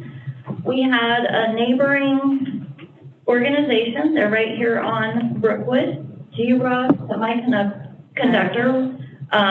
They reached out and said, hey, we have an opportunity for an environmental project. Are you interested? I said, okay, I'm interested. Well, it had to have something to do with improving air quality. So, long story short, we landed on purchasing some battery-powered groundskeeping equipment for a maintenance crew. The total came to about almost $100,000 of equipment, which is hard to come by. So this is a picture of us when it arrived. It just arrived in February, so they've just gotten used to using it. It's very exciting. They've been asking for it a little bit, but we brought it in. They seem to really like it. The biggest factor on this project is the reduced carbon emissions. So significantly reduces the emissions that are or potentially produced by the gas-powered equipment. So, which is a leading contributor to harmful emissions. So highlights in energy efficiency. I've spoken a little bit about building performance standards in the past. I know you've all retained all that information because it's so doggone exciting. And this chart, you're going, oh, it's pretty colors. I don't have a clue what it means. So the site EUI, which stands for energy usage intensity, that is the figure that we base our building performance on. So this chart is fairly recent.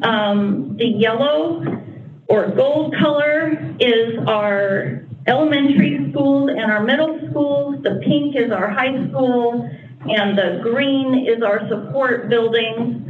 The black one, if you see that tall, there's a couple of black ones. That just means that for building performance standards for the state of Oregon, those two sites it's not applicable. So I just gave them a black color. The corresponding horizontal lines, that's the target that those buildings we want to be at or below those lines. If there's a star above the line, that means that's one of our buildings that we need to focus on. The yellow star means that it is hovering the line a little bit above, maybe not too far above, and then the red star means we're quite a bit above, and we need to work on that. So focusing on assessments and informing our decisions when it comes to maintenance projects, including what was included in our bond proposal. This helped inform that, so there was a lot of my time spent there. Okay, highlights in conservation. We see conservation in many different ways throughout the district. These are two projects that I've spent a fair amount of time on. It's never a quick and easy process, but I love these two projects because this speaks directly to impact in solid waste management. Washington County actually piloted this project a couple of years ago. It was a little bit mobile, and now they've landed in a Hillsboro School District property. It's called our District Surplus Warehouse, and I have assigned them a room, and what they do is they collect gently used, very usable items that would otherwise go to the landfill. They capture those, put them on display here, and we basically have a store for staff to come and get supplies that they might need. You'd be surprised how much we have in that little store, and it is very frequented. So it's been very successful. I don't have any data in terms of the weight of, she does everything by weight to measure how successful we are, but I can tell you we've seen a lot of people. So, and then the other one is the cafeteria food waste audit. Food waste is one of the biggest contributors to greenhouse gas emissions, filling up our landfill unnecessarily. And cafeterias are one of those that could really work on sorting out their food waste. And this year we had all those schools listed up there. Start with a waste audit. That's where it starts. You can't manage what you don't measure. And so that is a highlight to all of those schools that initiated those audits. So those are our highlights. So room to grow. The last word that I captured in this conversations is connection. And that actually aligns with where I think resource conservation has room to grow. And that is being more visible to our schools, making a connection with admin and staff so that they understand that the district does have a person like me that's looking out for conservation in many different ways. I participated in a couple of district or site-hosted events this year. That picture there is from Earth Fest out at Free Orchards. Classroom presentations and working with experts like those at Metro that can come in and work with the schools on different programs. So we have one little presentation here. Oh, can I do it? Oh. I did.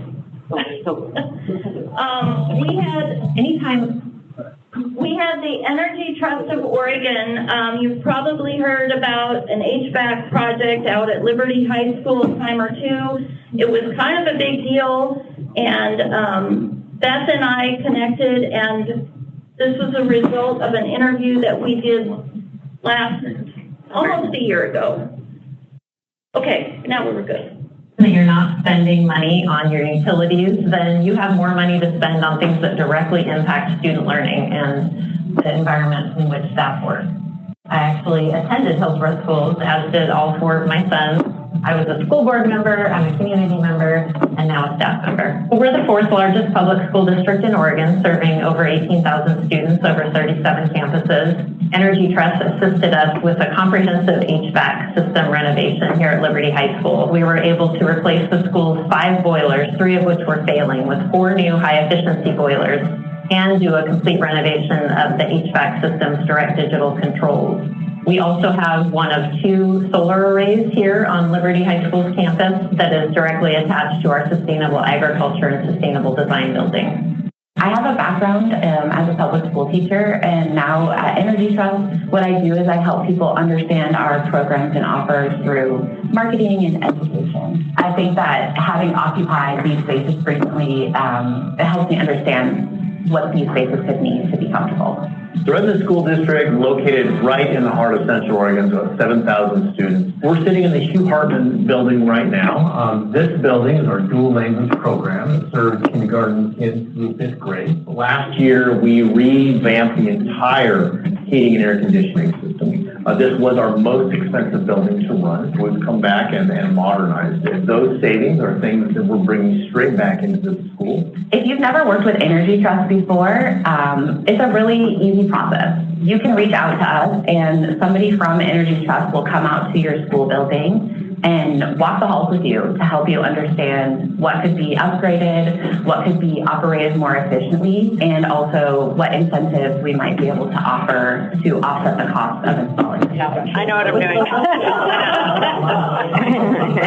Saving us $140,000 per year in energy cost avoidance, which is amazing. And the solar array last fiscal year produced 61,000 kilowatt hours of electricity, which was more than enough to power the Sustainable Agriculture and Sustainable Design building, saving us at least $4,500. Energy Trust first starts with bringing us expertise, and that expertise helps us select the project. Then they offer financial incentives, helping us to take the money we raise through either bonds or out of our regular budget, and we're able to leverage it with Energy Trust in Oregon to get much more work done than we would have otherwise. Redmond High School, for instance, is 150,000 square feet, and it's got huge open spaces in it, theaters, gymnasiums. Keeping those kind of things is vastly expensive. Our energy bills each year as a school district are in the millions of dollars. So anything we can do to help cut those costs while keeping the environment safe and secure and pleasant for people is money we can put back into our classrooms, money we can spend on our staff members. It's money we can spend on equipment. It really helps keep the educational environment moving forward and giving kids just a great place to learn.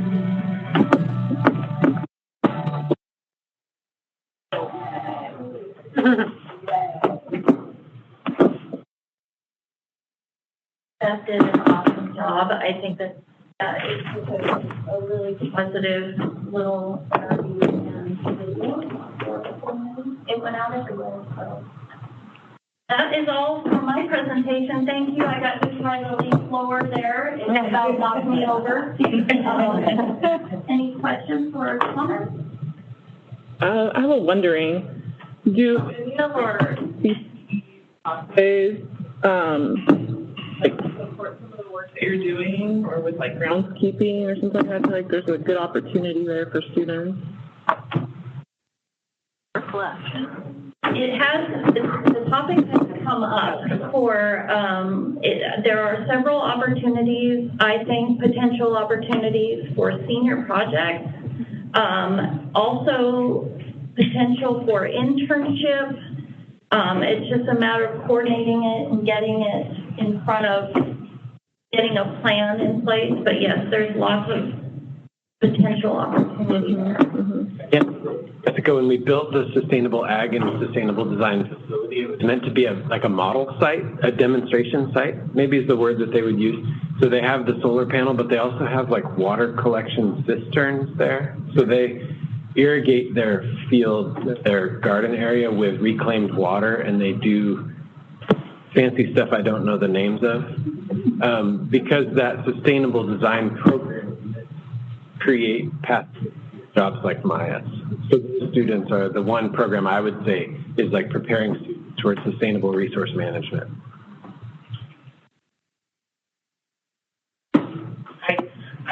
Maya, thank you so much. This is so awesome. And when I go to places for OSCA, you always get bombarded by advertisement and inquiries from people who quote unquote market stuff like that. And they always tell you, well, what are you doing in your district? And da, da, da. And I remember coming back to site and going, do we need this? And it's only $25,000. Or do we need this little grant? And she would go, no, we got that covered. I have to be careful with my comment about what we do in Hillsboro. because very few people, very few districts have a year doing what you're doing. So this is part of what makes us unique. This is part of what makes us special. So again, I'm on my soapbox to say thank you. Thank you. It's not all that needs to be said, but it's a great start.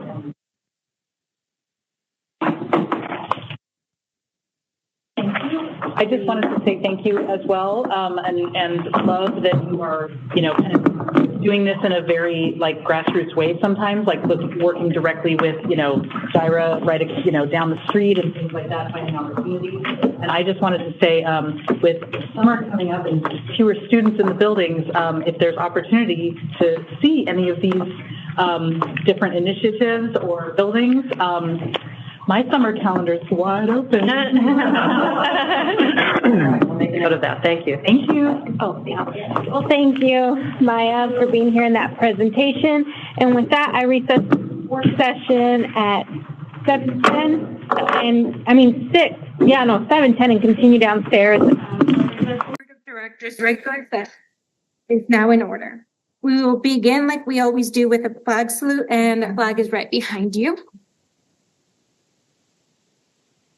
I pledge allegiance to the flag of the United States of America and to the republic for which it stands, one nation, under God, indivisible, with liberty and justice for all.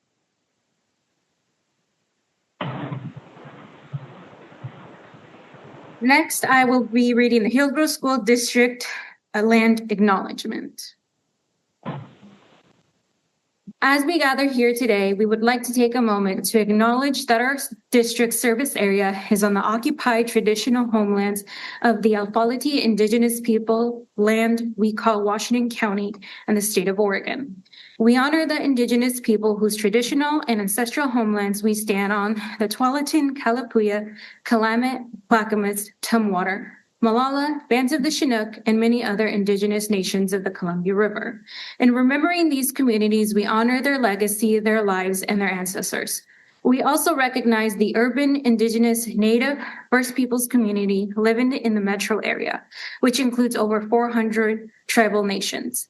The Hillsboro School District is committed to the recognition and education regarding tribal and local history and working with our local tribes in partnership.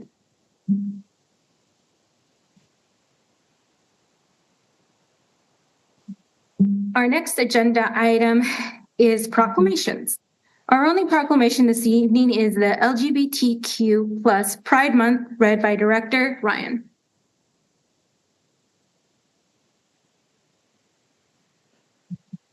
The Hillsboro School District celebrates the dignity, strength, and leadership of LGBTQ plus students, staff, and families, and recognizes the advocates and allies who work every day to create a more inclusive and equitable community.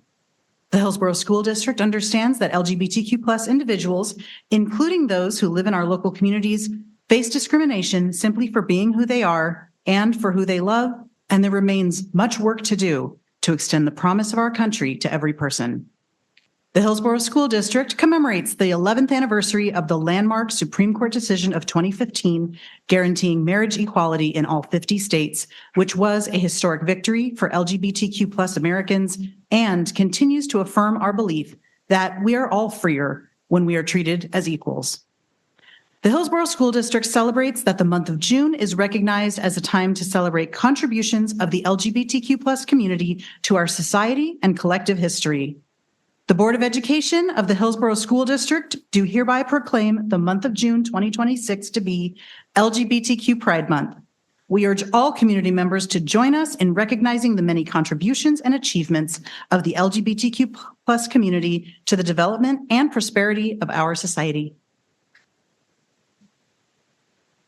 Thank you, Director Ryan. Our next agenda item is the approval of the agenda. Would anyone like to make a motion? I move that the Board of Directors approve the agenda as printed. Second. It's been approved by Director Harding Mercado, seconded by Director Thomas to approve the agenda as printed. Is there any discussion? No, motion carries. Our next agenda item is audience time. Do we have any sign up? We do. Wonderful. I I will now be reading, before we get started, I'll be reading a audience participation statement. As representatives of the community, members of the board of directors believe that listening to public input is essential to making wise decisions. So we thank you for taking the time to be here. We consider this your time to speak and our time to listen. So individual board members will not reply directly to you immediately following your comment.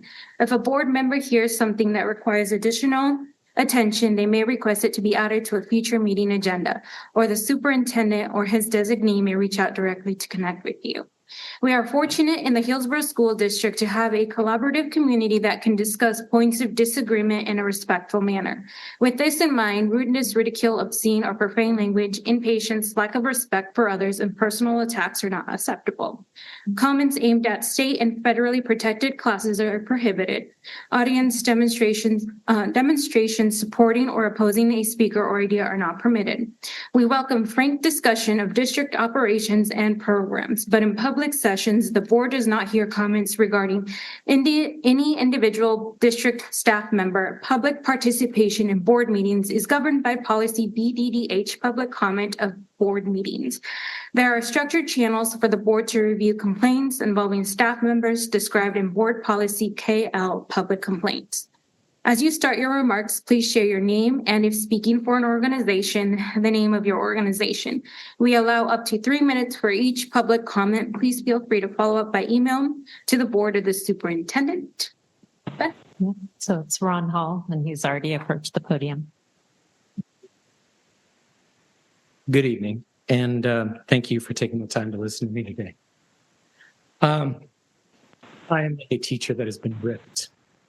I'm one of 14 individuals in the district that have been ripped, and I know the district has to make difficult decisions. That battered box sitting over there is the collection of 25 years of teaching, and it's postcards, mementos from students, both in Chicago, Vancouver, and Hillsboro. I chose today, I had a statement ready to go, and I've got it sitting here, but I chose instead to use one of the students that's in my classroom this year. She wrote a letter, and I think it says a lot more than I can possibly explain to. My name is Mr. Hall, so you know. Mr. Hall has been my 8th grade science teacher this year. He can make anything interesting, and I always love being in his class. I've never met a teacher as supportive as Mr. Hall. He believes and supports every student, no matter who they are. He has such a great personality and pushes students to do their very best. I've always gotten 100% on my assignments, and all my teachers have always told me that my work is great and that there isn't anything I need to improve on. But this year, Mr. Hall has pushed and encouraged me to do my very best in everything, like my essays, presentations, and one-pagers. I've also found out that more about myself this year because of him, like how far I can really go and even possible career opportunities for me. Science has never been my best subject, and last year I thought I just hated it. But now I've realized that it wasn't the subject, it was just how it was being taught to me. Sorry. Science has been a lot of fun, and it's one of my favorite classes, all because of him, and I really wish I could have him as a teacher again next year. And I'm going to miss him and his class. I'm really confident that he should get to teach next year's group of 8th graders because they'll learn so much. I wouldn't be writing all of this if I didn't think that he was an amazing teacher, but he is, and he's been my favorite teacher this year. So please consider keeping Mr. Hall at South Meadows because I know he'll inspire more students like he inspired and supported me. And that says a lot more to me than I could possibly tell you about my teaching. And I've only been with the district for 1.5 years, and I know that you have to make decisions. But I have 25 years of teaching experience, and I feel like it's unfair. And I wish it were somewhere different. And I'm not angry. I'm upset, but I'm not angry or bitter or anything. I just feel like this could have been done more carefully. Thank you.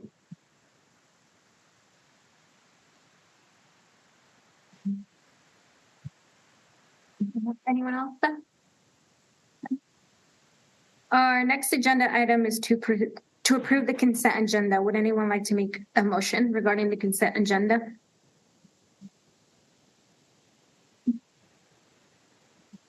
I move the Board of Directors approve the consent agenda as printed. Second. It has been moved by Director McGuire and seconded by Director Thomas to approve the consent agenda. Is there any discussion? Motion carries. Our first report is the Hillsboro Schools Foundation Annual Report with Aaron Carlson.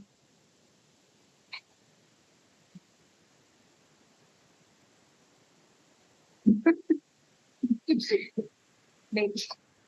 A bunch of Yay, foundation.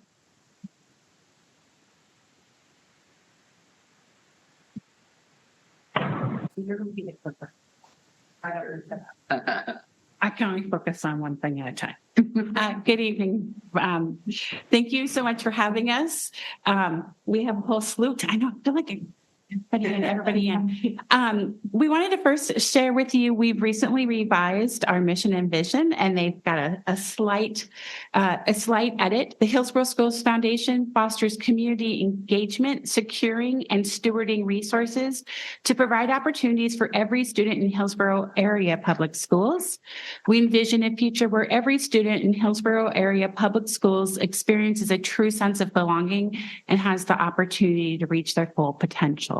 And we're so proud to be your partners in this work.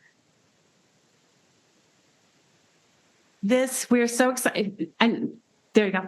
A number of you were at our gala this year and saw we launched our next big initiative. For us, an initiative is a multi-year commitment to a bigger project. This initiative is CEO, creating engaging opportunities for students so they can become the CEOs of their futures. We kicked this off at the gala with our largest ever appeal. We had 3 very generous families who helped kick that off. And that appeal got us well on our way for what this initiative will provide after school engaging opportunities for students. It is an initiative that we plan to raise $240,000 a year for the next 3 years to do that. And really, we work closely with Superintendent Ryman and his team. We were looking for places where we could help you all reach your strategic plan goals. And we know that attendance is really important and that students who are engaged in these kind of enriching, engaging activities tend to show up to school more frequently. And so in addition to helping with attendance, helping the school district reach their goal of every student connected to at least one extracurricular activity. The gala was a huge success. It was a record-breaking night for us. Again, we thank you all for being there and encourage you to attend. It's a really great way for our community and business members to engage with staff from the school district and board members from the school district to really hear about what's happening in schools. We can help tell your story, but they also love hearing it directly from you, the things that are happening in the school district. These are some of our events that we had this last year and that you will see again coming in the new school year. 5K will be back. That's a family-friendly activity that helps kind of kick off the school year in early October. Our Tamale Festival in partnership with M&M Marketplace. And then coming back next year will be the book fair at Barnes & Noble in early December. A number of you were engaged in that activity. We had a number of guest speakers and guest readers. In addition to raising some funds that day, we also were Barnes & Noble donated 18 cases of books to the district level librarian who has a new BFF now at Barnes & Noble. We also, one of our big initiatives this year was around supporting the food pantries and helping families in need. We had a donation from the Home Depot that helped provide refrigerators to help with that process. And we're pretty excited about being able to be a nimble enough organization that we can meet the needs as they arise. This was not specifically something that we had drawn out in our plan for this year, but the need arose and we partnered with Beth and her team to help make that happen. These are some of the innovative grants that were awarded and happened this school year. You can see a few of the photos there benefiting students. And then on the next slide is, there's a lot. More of the grants from this year. We really love providing opportunities that a teacher or a student may have an idea and not have building funds to do that. So we get to create these opportunities. I think the next slide. Oh, I thought it was going to be, we've also just been out doing prize patrol. Okay, so as we get ready to present the big check, I want you to know this is one of the biggest checks in 1 year that we have ever given to the Hillsboro School District. We're very excited about it. And the number has already changed since we wrote the check. This check. Okay, see, this is it worked. $390,000, $621.95. I can tell you that since Aaron wrote this big check, another donation came in that's over $10,000 specifically for the food pantry, which will land before the end of June 30. So it would bring us over $400,000 in 1 year. It also brings our total in our history over $7 million.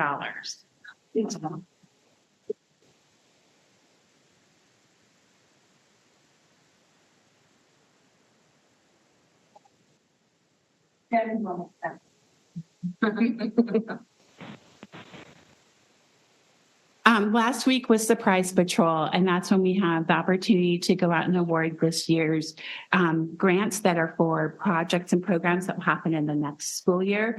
Thank you to Beth and all the principals who help us schedule those. We do our best to actually make them be surprises, and we usually pull that off, which is very exciting.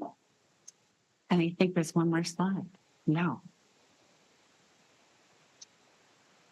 So that's the number since our inception. And again, we anticipate that number is going to hit that 7 million threshold before we get through this fiscal calendar. Be happy to answer any questions that the board may have. Any questions or comments? Dr. Thomas? We had a theme today. It was lemons out of lemonade, or lemonade out of lemons. And you all continually do it every year. I get in trouble at the Oregon School Board Association events and board meetings because I brag about something called a Hillsboro School Foundation. I need you to understand that nobody is doing what we're doing. Nobody is doing what you're doing. And we can't do this without you. Thank you. That is not even close to how I feel, but it's a start. And I mean that from the heart. Thank you so much. So, and I should say, you know, there are 20 of us who serve on this board, but it's really a staff of 2.5. Yeah.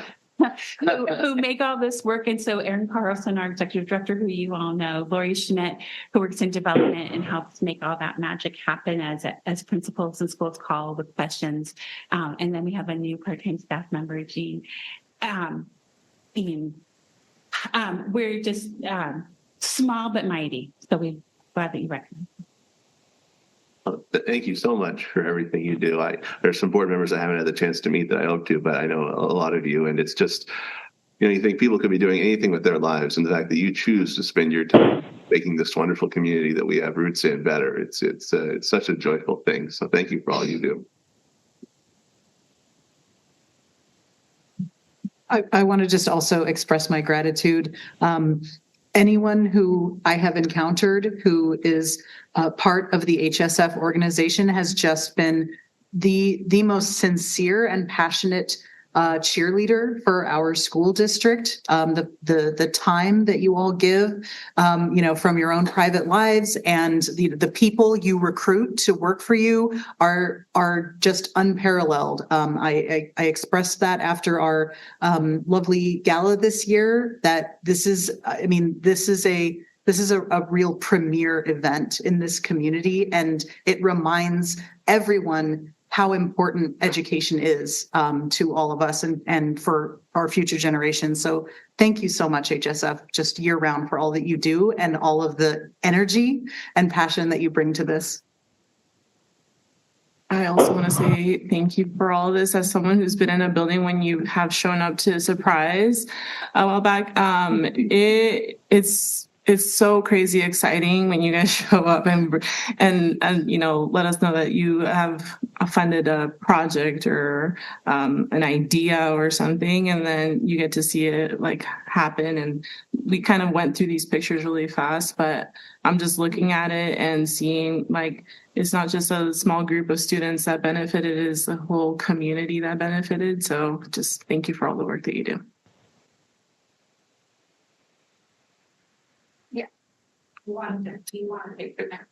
Can I say thank you too? I do. You just deserve so much congratulations. And I want to thank you for building community. The 5K run almost killed me, but it was fun. The Tamale Fest, all the gala and all the events, the HSF brings folks together in the community. And so I get to know people better through showing up at the events. Thank you so much, Aaron and Kim, especially for taking the time to align your initiatives with our strategic plan. It's true that the extracurricular and engagement opportunities that y'all are going to fund for the next 3 years are going to change the lives of students and would not be available had you not put this together as part of our effort to get every student, like you said, connected to something extra, because we know that counts for how they engage with school. It has great academic outcomes for them, boosts their attendance, and actually turns them on to things that they never dreamed of before. So thank you so much to all of you. I wanted, along with my fellow board colleagues, say also thank you for all of the incredible, impactful work that you do and just how it affects our community just in a wonderful way. And our students create these memories that they will take with them. And so I just wanted to say thank you. Along with the 5K, I will always remember how a child beat us all. He really did. Kind of put us to shame there. But it's always fun to see all of the events that you guys create and coordinate. And so I just want to say a warm thank you. And now, Beth, I think you wanted a photo.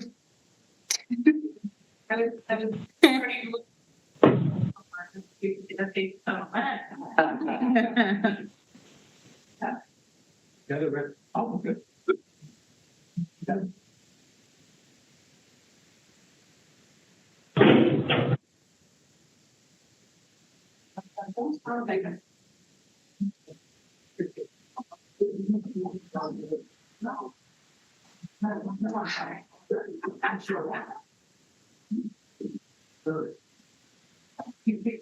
Sorry, you're doing there in the wrong spot.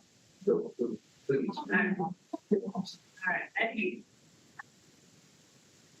Arvin.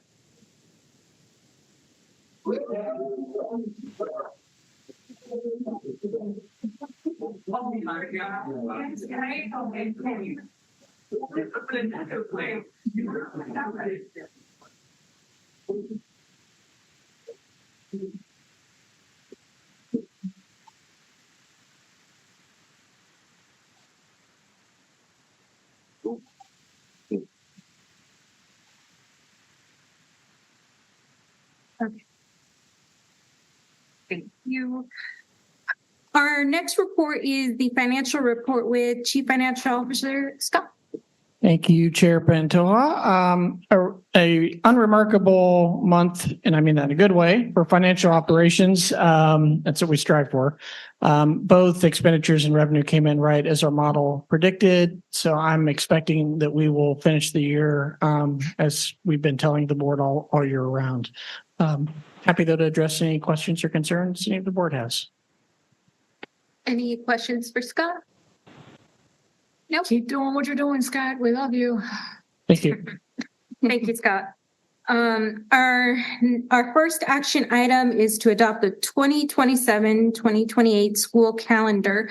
Kana, is there anything you'd like to add? Not at this time. I didn't have any questions that folks reached out to me, but just again, appreciate our calendar committee and the work that they've done to create a 2-year calendar for our staff and community. Any questions? Any questions or comments for Kana? Another well done. We appreciate you. I move that the Board of Directors adopt the proposed 2027-2028 calendar. I second. It has been moved by Director Watson and seconded by Director Thomas that the Board of Directors adopt the 2027-2028 school calendar. Is there any further discussion? No. Rose, can you call the roll, please?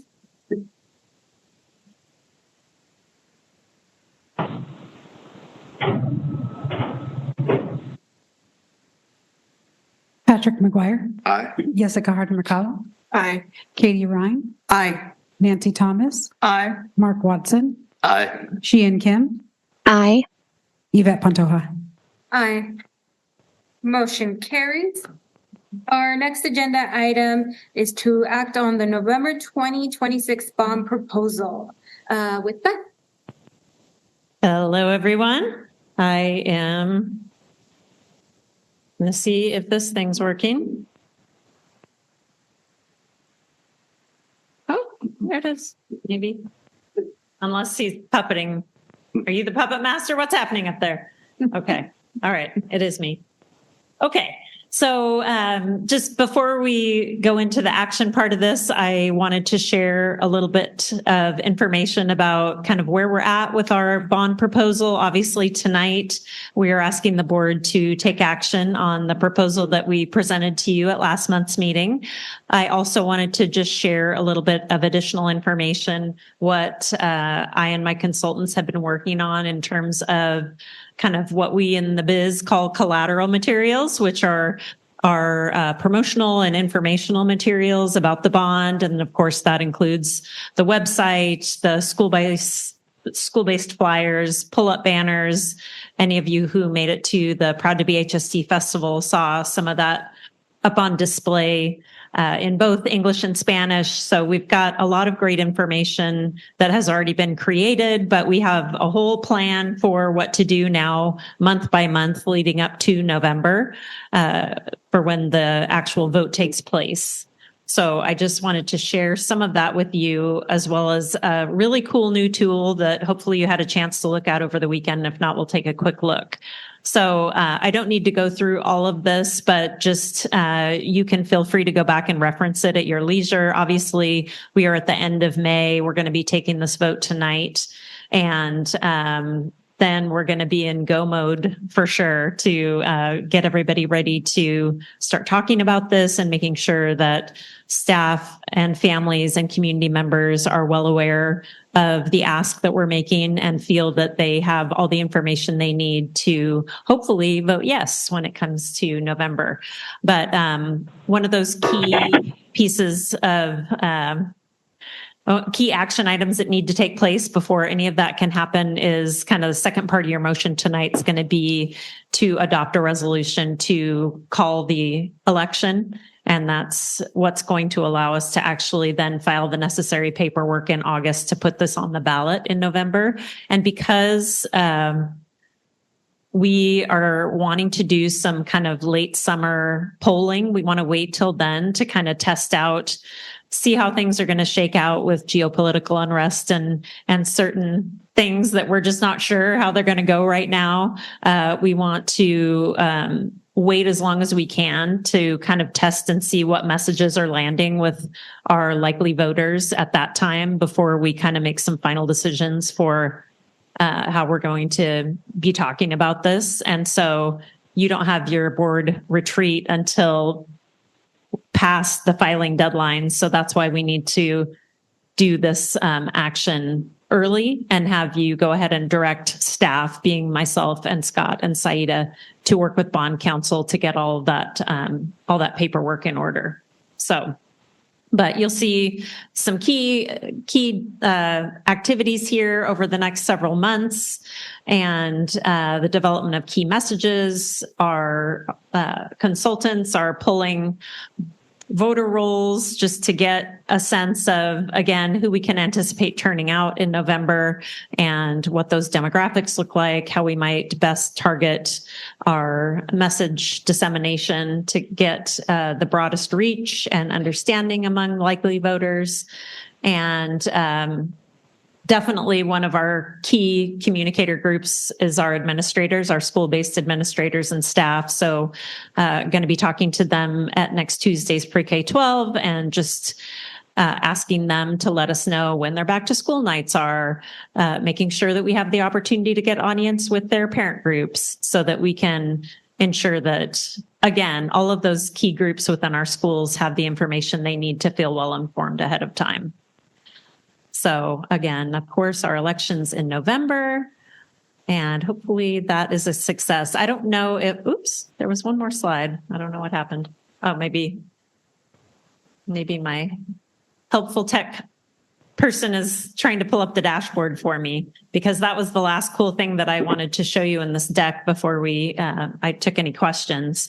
But we have, thanks to our consultants at Turner Townsend and Teeter Crocker, we have a really cool interactive dashboard that you're the first to see. And then we're going to be embedding that on our bond website so that people don't necessarily have to go to the PDF of all the school-based flyers or even try to find their own school-based flyer. They can go into the dashboard and just select their own school. They can select their feeder, and it dynamically updates with all of the planned projects.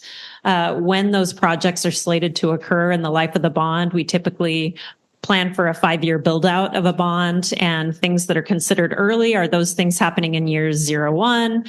Mid cycle is years 2 to 4, and late cycle would be anything in years 4 or later. And so you can see when different things are slated to happen within your school based on the program that we've developed. And we just think it's going to be a really helpful tool for folks who want to know, well, if I vote for this, what's going to happen? What's going to happen in my community? What's going to happen, near me at my local school, and so on. And we were having a check-in meeting with our bond steering committee earlier this afternoon, and my consultant who works on bond campaigns all around the state was reminding me, Hillsboro School District is sharing a level of detail and information with their community that is really unique. It's beyond what almost any other school district provides. And the amount of materials that you already have available for folks is pretty incredible. So I think we should feel proud of the fact that we are really trying hard to keep people informed all the way through this process. We don't want anybody to feel surprised or like they don't have the answers that they need to make an informed vote when the time comes. So did we lose our dashboard? Oh, there was a whole nother slide before the dashboard, but the slide prior to the dashboard was just direct links to where you can find those items on our bond website, which you probably already know where to find them. But this is a static view of the dashboard, just kind of a screen grab. But if you click into the link, you can actually go in and toggle things and see how that dynamically changes. So Beth, it actually takes us to a flyer. It doesn't take us to a dashboard. Yeah, just the link. Yeah, the link takes us to a flyer. The link takes you It says bond dashboard, but it just takes us to a flyer. Well, that's my fault then. I can provide you with the dynamic link. It's okay. And flick. Swish and flick. Yeah. Anyway, but it's ready to roll and it's pretty exciting. So imagine that you can see it. Okay. Drink some of that metaphorical lemonade and imagine that you're looking at a dynamic dashboard. So are there any questions or helpful information that, I'm just going to say that once again, you've done the thing that you do. It's really incredible how you do it. I think some of what you do is because you were born and raised here. And that's such a blessing. I don't have that perspective, but I respect it in you because it just oozes from your very pores. And so I deeply, deeply appreciate it. This bond is going to be successful. We're going to be able to do the things that we need to do. And because of things like your dashboard and just the way you have this organized and you've done this before, we will be successful. So thank you. Any other comments or questions for Beth? I just wanted to say thank you, Beth, and thank you to every single person who took part of being on this bond committee and created this, and all that dense work that needed to be done to figure out where we needed to be today. So I just wanted to thank you for all of that work. So thank you. And as you can see, we have two motions to act for this agenda item. Would anyone like to make the first motion? I move that the Board of Directors approve the capital construction bond proposal for the November 2026 election as described. I second. It has been moved by Director Harding Mercado, seconded by Director Ryan, that the Board of Directors approve the capital construction bond proposal for the November 2026 election as described. Is there any further discussion? Rose, can you call the roll, please? Patrick McGuire. Aye. Katie Ryan. Aye. Jessica Harden Mercado. Aye. Mark Watson. Aye. Nancy Thomas. Aye. Sheehan Kim. Aye. Yvette Pantoja. Aye. Motion carries. Would someone like to make the second motion? I move that the Board of Directors adopt the resolution calling a measure election for general obligation bonds and direct staff to write the ballot caption, question, and explanatory statement in order to file necessary paperwork with Washington County Elections by the established deadline. Second.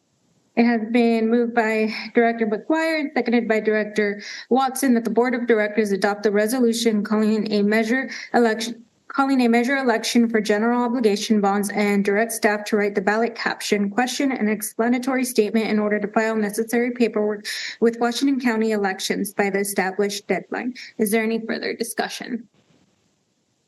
Rose, can you call the roll, please? Patrick McGuire. Aye. Katie Ryan. Aye. Jessica Harden Mercado. Aye. Mark Watson. Aye. Almost did Mark McGuire again.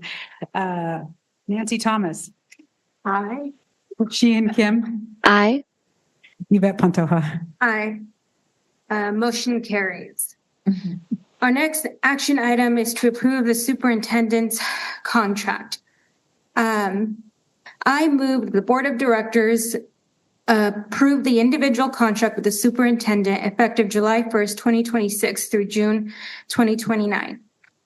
Second, this is Sheehan. It has been moved by Director Pantoja and Director Kim that the Board of Directors approve the individual contract with Superintendent Ryman effective July 1st, 2026 through June 30th, 2029. Is there any further discussion? Rose, can you call the roll, please? Patrick McGuire. Aye. Katie Ryan. Aye. Jessica Harden Mercado. Aye. Mark Watson. Aye. Nancy Thomas. Aye. Sheehan Kim. Aye. Yvette Pantoja. Aye. Motion carries. Our final action item is the purchase of school buses. Would someone like to make a motion? I move that the Board of Directors approve the purchase of 3 electric school buses from RWC Group and 5 Type C propane school buses from Western Bus Sales and Services. I'll second. It has been moved by Director Ryan and seconded by Director Harding Mercado that the Board of Directors approve the purchase of 3 electric school buses from RWC Group and 5 Type C propane school buses from Western Bus Sales and Services. Is there any further discussion? Yes, I'd like to briefly say thank you for pursuing this work, Saida. Since I joined the board, I've been concerned with making sure we're moving toward cleaner technology with our transportation school buses, because they idle so much and are starting and stopping. They have a pretty big particulate impact on the local area and children, and contributing to childhood asthma. And even though diesel engines are a lot better than they were 20 years ago, they still do put out quite a bit of particulate matter. And so propane is marginally better, but electric is night and day for that local pollution. And I know a lot of our constituents are also concerned that we're doing our part with the climate. We're seeing across the world, including in Europe, record high temperatures in May that we never would have seen in the middle of summer many generations ago. So I appreciate that we're moving in the right direction. I want to just, from the board perspective, encourage us to keep taking advantage of every opportunity we have. So thank you. And yeah, thank you to Sadie and your department going after that. I mean, we wouldn't be able to do this without that grant for PGE, and thank you to your department for going after that grant, and really well-crafted situation page. Loved all that information in there. I guess it's implied, but sort of just to make sure that everybody knows, right? This is all separate funding in a separate bucket, not coming out of the general fund. Yes. I know that it's implied that it's all of them. I think it just says for the electric, but also the propane are the same way, right? Like, yes, it's all part of that transportation sub fund, right? Perfect. Thank you so much for the clarification. Saida, I just want to say thank you for the opportunity to brag at the National School Board Association meeting in San Antonio, Texas this year. There was this nice little vendor who manufactures and sells, of course, electric buses, and he was bragging, and he said, "I bet you don't have any electric buses." And I said, "Ha, gotcha. Put your money on the table. We got more than one." He said, "No, you don't." And I said, "Oh, yes, I do." And I knew there were more coming. And we had a great conversation, but he was very interested about the fact that we were actually doing this. And I thought, ha, ha, ha, because you don't have Saida. So thank you. So do we have 3 and then this is another 3? Is that where we're at? I think this will be a total of 6, correct? Yes, that's correct. This would be a total of 6. And you are correct. All of this could not be done without the team and our executive director and his team, who's actually sitting in the audience right now, Rusty Bingham. So props to Rusty for seeking out this opportunity and following through. And I know that the geography of a district can highly impact where you can send an electric bus. We have some routes that just simply would not be practical. So I really appreciate that your department continues to explore where we can be most effective to use those resources. And sometimes you got to go up in the hills. You're going to need a different bus, right? Diversifying the fleet is key. And so not just putting all your eggs in one basket. And so we have that. Thank you. Rose, can you call the roll, please? Patrick McGuire. Aye. Katie Ryan. Aye. Jessica Harden-Mercado. Aye. Mark Watson. Aye. Nancy Thomas. Aye. Sheehan Kim. Aye. Yvette Pantoja. Aye. Thank you. Motion carries. And this brings us to ACU HEA reports. Who would like to go? Okay.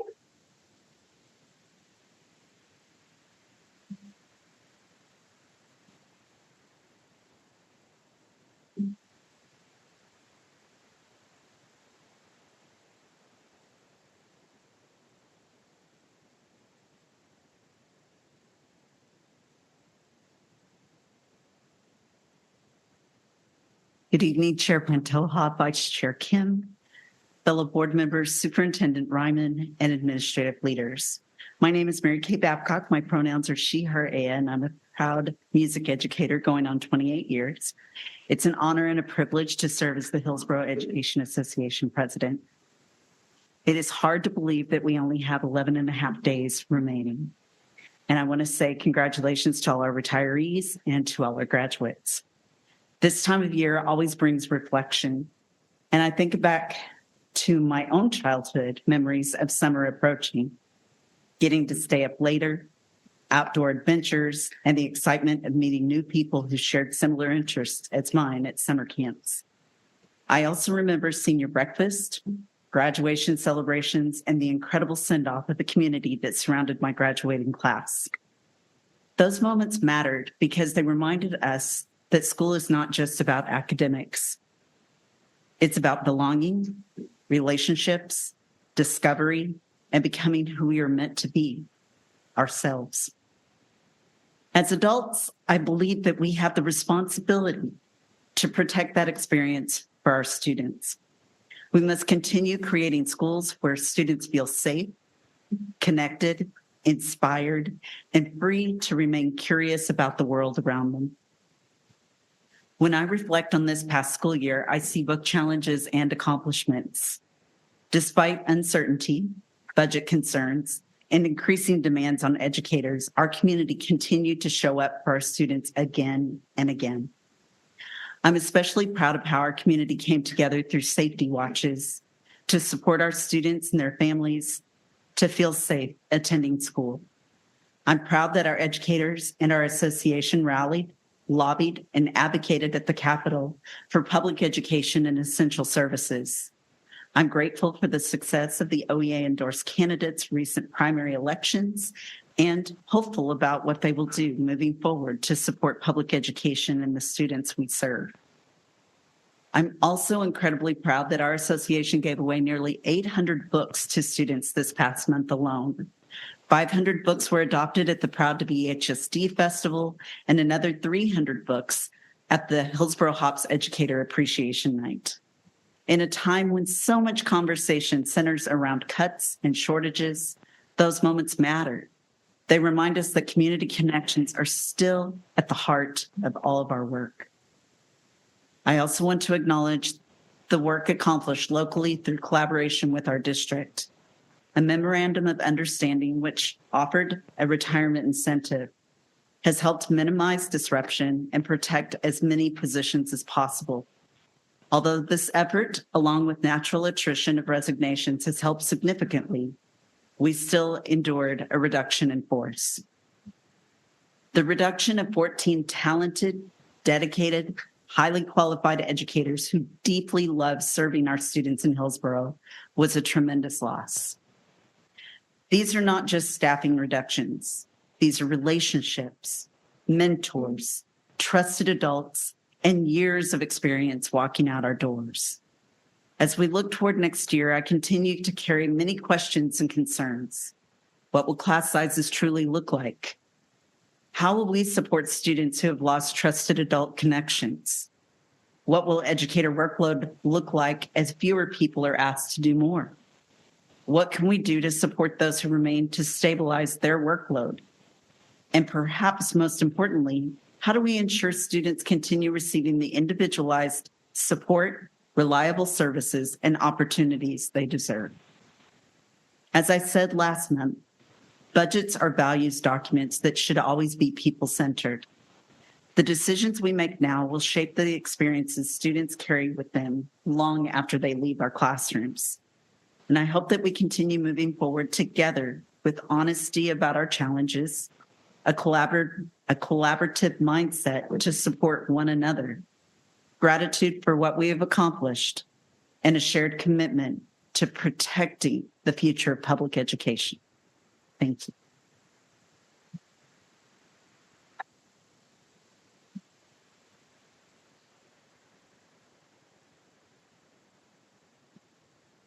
Good evening, members of the board, Chair Pantoja, cabinet members, and Superintendent Ryman. My name is Alicia Infante. I am the Political Action Chair for HCU, and I will be giving our union board report this evening. I'm also the wellness instructor at Reedville Elementary and a parent of a 7th grader at Pointer Middle School.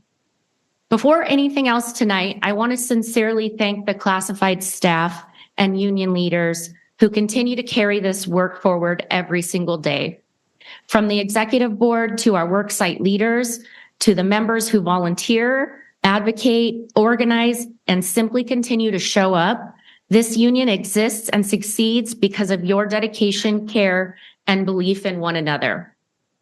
Even through the struggles, the exhaustion, and the challenges our schools continue to face, classified staff have remained some of the most dedicated, hardworking people in our buildings, continuing to show up for students and each other day after day. I want to take a few extra minutes tonight to talk about the path that brought me into this role and this work, because this issue is incredibly personal and important to me. One of the things I have learned during my time in education is that the conversations that impact the most are often the ones discussed the most casually.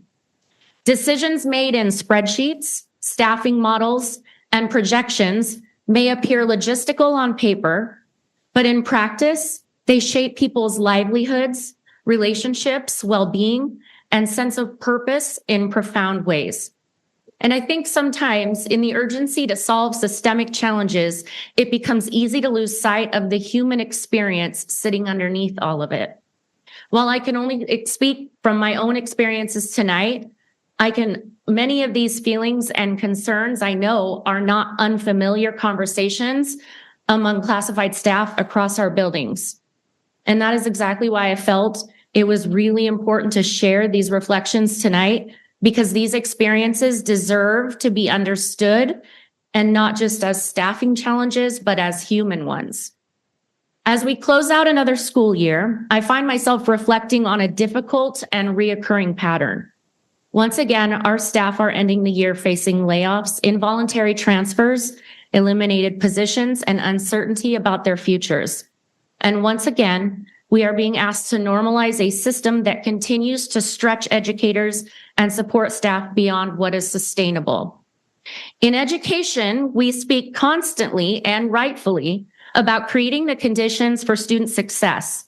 We know students thrive when they feel safe, valued, understood, and connected to the adults around them. We encourage students to discover their strengths, pursue interests, build relationships, and develop a sense of belonging within their schools. I'd like to propose a question for thought. Does the system we operate in reflect the opposite for the adults serving those students every day? And I want to speak personally for a moment, because these conversations about staffing models, transfers, layoffs, and restructuring are often discussed in numbers, charts, and projections. But behind every number, or every 1.0 FTE, as we hear it sometimes, is a person, a family, relationships, and a school community. I began in this district in January of 2020. For my first 2 years, I worked in a wonderful building with incredible people. At that point in my life, before my mortgage started making life decisions for me, I was fortunate enough to be in a position where I did not need the job financially in the way that many people do. I wanted the job. And because of that, when I transitioned from an ESS substitute into a district employee, I made that decision based on a very few intentional, non-negotiable requirements for my own well-being and happiness. First, I needed to genuinely love the work I was doing. When people are passionate about their work and enjoy what they do every day, they give their best, and life is too short to be unhappy in a place you spend a lot of time at. Second, the schedule and location needed to allow me to prioritize my family. Third, I needed to enjoy the people I worked alongside. And fourth, the possibly most important one, I needed to enjoy, respect, and admire the person that I worked for. Those last two matter deeply to me because I have worked in environments where those things were absent.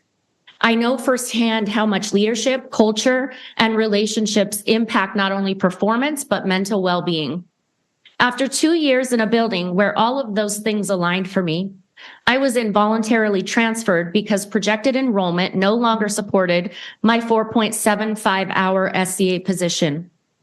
Suddenly, instead of driving 4 minutes down the road, I was commuting 20 minutes down the freeway to a building where I did not know the staff, did not know the culture, and did not know the leadership. Two of the most important factors I had carefully considered when choosing this career were removed overnight without my input. And I would be lying if I said that that didn't fundamentally change how valued I felt as an employee. I had spent 2 years giving 110% to students, staff, and my school community, only to feel as though none of what I brought to the table, my relationships, my passion, my investment, or what I wanted for my own career mattered in the equation. What made that experience even harder was that by August, there were 2 newly opened positions for the exact same role in the building I had been transferred out of. It is difficult not to feel dispensable in moments like that. Research consistently shows that employees who do not feel valued are significantly more likely to experience burnout, disengage from their work, and seek employment elsewhere. On the other hand, employees who feel appreciated and supported are more motivated, more invested, and more likely to remain committed to an organization long term. And I want to challenge our thinking for a moment. Most classified employees in school districts across the board are not here for the financial incentives. If financial gain were the goal, we probably would have tried to run for Congress instead. Most of us work 10 months a year. Many of us do not work 40 hours a week. And I know I've mentioned in the past in some of my other board reports that many classified folks work second jobs just to make ends meet. Now imagine an employee who works at a school from 7:30 to 3 every day, then immediately heads to another job from 4 to 8 or 9 p.m. at night just to survive financially. Now imagine that same employee trying to raise children and be present for their family. Doesn't quite make sense.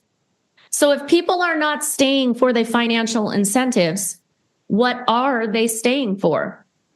For many of us, the answer is simple. We love what we do. But passion alone is not enough to sustain people indefinitely.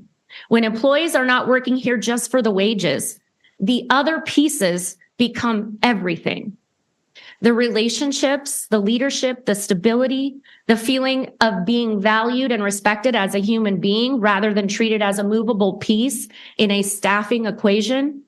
And once those things are removed, you are no longer asking people to stay because they love the work. You're asking them to sacrifice themselves for it.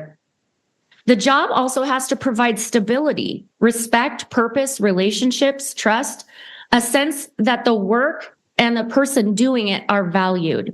And when employees feel that none of those things are protected, when they feel that years of dedication can be uprooted overnight with little regard for their specialized experience and training that may have even been paid for by the district in those roles, or their passions, relationships, or well-being, eventually people stop believing they matter beyond the number attached to their position. I understand that funding realities force difficult decisions. I don't think any of us are oblivious to that, but that is exactly the point. Year after year, school employees are increasingly made to feel like numbers in an equation instead of human beings with talents, relationships, and specialized strengths that directly impact students. I have watched incredible licensed and classified staff lose positions they love, be pushed into roles that were not the right fit, or leave entirely. Every spring, this becomes normalized. The anxiety, the uncertainty across the whole building, in every building. The fear that your livelihood may change overnight. The fear that the team you helped build the well-oiled machine supporting students every day will be dismantled yet again. And each time that happens, students lose consistency. Schools lose trust, staff lose morale, and districts risk losing some of their very best people. And as I stand here tonight, I cannot help but recognize how deeply full circle this moment is. The very experiences I have shared tonight, the instability, the involuntary transfers, the feeling of becoming a number in a staffing equation instead of a person, are the exact reasons I am standing here today as HCU's political action officer. A few years ago, I was simply just an employee who felt frustrated, discouraged, and unheard. At the time, I wasn't even aware of the deeper systemic issues that were contributing to what I was experiencing. What I did know was how I felt, and it felt wrong. So I sent a lengthy email. I'm really good at those strongly worded emails. And I sent it to the union, sharing my experience and the frustration that I was carrying. Not long after, Kira Hartzell, if you know her, showed up at my building, and the rest is history. And looking back, that moment became the beginning of everything that led me to this work today. What started as frustration over feeling disposable became the catalyst for me stepping into this space and working towards something better, not just for classified staff, but for an entire system that exists to serve some of our most vulnerable, our students. And our students deserve nothing less than the very best educators and support staff guiding them each day. So tonight, when I speak about these issues, I am not speaking only for myself. I am speaking for every employee who has ever felt uprooted, overlooked, or reduced to a number attached to a position. My hope is that eventually we create a system where fewer educators and classified staff have to question whether their dedication, relationships, and humanity truly matter, because they do. And the people who devote themselves to supporting students every day deserve to feel just as valued, supported, and protected as the students that we work so hard to serve. So with that, I want to wish you all a peaceful and relaxing summer, but also a summer full of purposeful political action and planning, so that the flaws that we have begun to normalize in our education system are no longer accepted, but instead spoken up for, challenged, and finally reformed. Thank you. Thank you. This brings us to discussion time. Superintendent Ryman.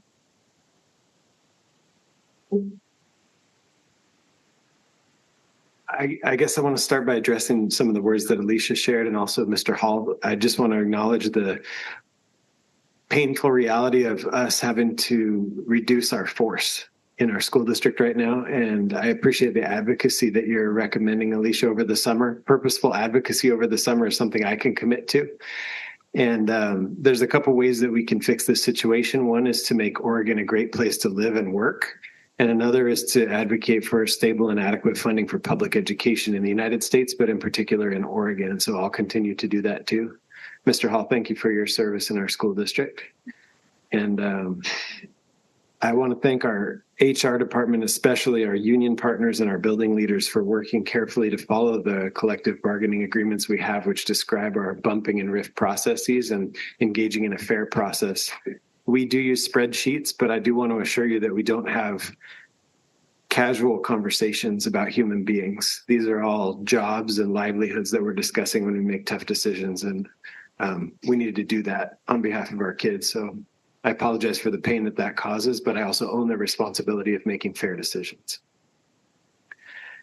I also want to thank, earlier tonight we had the Educational Equity Advisory Committee present, multiple members, teachers, and parents represented, and they've helped us inform our strategic plan and elevate the voices of families. And I really appreciated the lens that they brought to the table, especially when they described how they have defined how they hope that students feel, how they hope students believe, and how they hope students realize what they're able to do in life.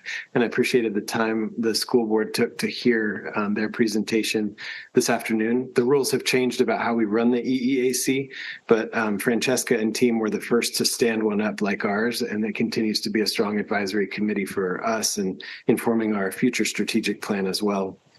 I want to thank the board for supporting our efforts to implement a high level of accountability in our school district. I shouted out Director Hardin Mercado earlier for having written a letter to the State Board of Education related to the accountability framework, and this board supporting us as leaders in weighing in for bilingual assessment and interim assessments alongside other measures of success for our students. That's going to change the game in Oregon, and it's going to change reading and math outcomes for us across the state. I want to thank the Hillsboro Schools Foundation for coming to our aid with large sums of money over the next 3 years to promote extracurricular activities and engagement for students. That money is going to change lives, and the Schools Foundation changes the culture of our district. I want to share that my favorite thing to do this time of year is to go to each of our high schools and look at the senior projects, because you get a trifold cardboard view of the life of a student and how they will change this world. And I'm always astounded at the diversity and the quality of the presentations that our high schoolers do when they're graduating, and just soaking in that vibe of success and accomplishment that they bring when they're graduating from our system. Some of them we've known since they were preschoolers. Fills me up with that feeling of why we do this work. And I can't wait to celebrate that at our graduations. Rusty's here, so I can embarrass him. You all already embarrassed him a little bit, Saida and Rusty, not only organizing us around electric buses, but also Rusty got a great shout out this morning from our special education leaders who said they've had the best year ever working with transportation to meet the particular and shifting needs of students who need a little extra when it comes to transportation. And that was a huge nod of confidence from our SPED folks for Rusty, who's our still new to us, Executive Director of Transportation Services. So Rusty, thank you for bringing that culture to our organization and helping students and families who need it the most. I appreciate you. That's all. Thank you, Superintendent Ryman. Director Watson? Yeah, hi. Just want to join the chorus of voices and grateful for all the work that Hillsboro Schools Foundation does. Nancy mentioned it's not like this everywhere in the state, not like this everywhere in the country. So we are very grateful to have HSF as a partner and all the work. And just me personally, it's made an incredible difference in the life of me and my family as well. So grateful that you guys are here, and thanks for doing all that. It is switching gears after this afternoon's discussion. It is disappointing to hear that often profanity is treated differently in a classroom than a bias incident. We've done so much work on that front with the Not in My School initiative being out front. Maybe it's an indication of how much work we still have left to do, but when the people in the authority in the room aren't holding people accountable, I don't see how we can expect students to hold their peers accountable. So hopefully we can do a better job on that front. This is the time of year where we start to think about board leadership. I have no interest in that. But I think Chair Pandoa has done an amazing job. I can't imagine after being a vice chair and 2 years in the chair position that you want to continue in that. So I'm hopeful that some of my colleagues will be expressing interest in stepping up into board leadership positions, and that in our next meeting we can put in place the chair and vice chair for the upcoming year. Maybe some of our newer colleagues maybe have interest in that kind of thing. And board time is a good time to sort of mention, hey, I'm thinking about that. So just a note. Last thing, I hope to remain optimistic. I hope that members of the baby boomer generation will wake up and somehow realize that they're not the only competent people on the planet, that there are many other people who are extremely competent. I'm not actually optimistic that will happen though. I think as one of the older members of Generation X, I've already come to the assumption that there will be no Generation X president. We're just going to get skipped by for that. And kind of most of us are like, yeah, that sounds about right.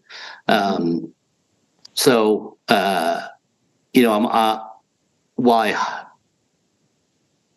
a sense of hope is so important, it's very difficult to have. And we talk about, I think 2017, I joined this board and we talked about stable and adequate funding, and we're still talking about stable and adequate funding, even though we went through a boom time after the 2008 crash from 11 through 21, with the pandemic. The state did nothing to improve the educational experiences of students. We argued about how much current service level is, like where that number should be drawn, and recognizing that those words mean we can't afford to improve, but we can maybe afford to keep doing kind of what we're doing now without cutting anything. And maybe in budget crisis times, that's what you have to do, is consider those kinds of things. But in times of boom time, I think our representatives, senators, and governors did a very poor job of investing in the future when we had the money to invest in the future.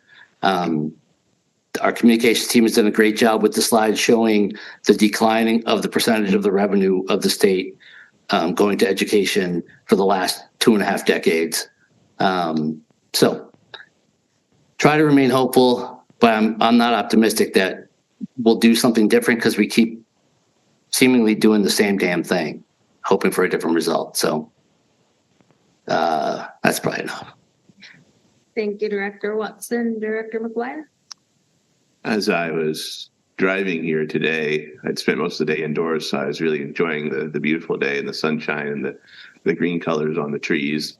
And I was thinking about, I wonder if it's our enjoyment of the changing seasons is a evolved human psychology trait, or if it's something that's a learned cultural behavior. I think the association we make between seasons and certain things like spring and renewal is a learned, but I think there must be something biological about our appreciation of change within stable cycles. So I hope everyone else is enjoying the spring.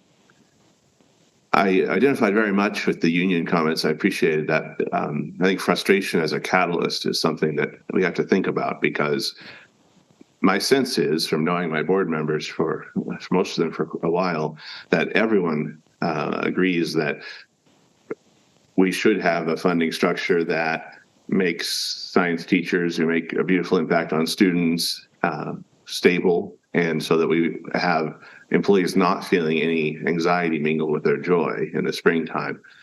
And it's a frustration as board members that we can't make that happen other than to advocate with the state. And so I think we can continue to take in mind the idea of turning our frustrations into measurable action that way.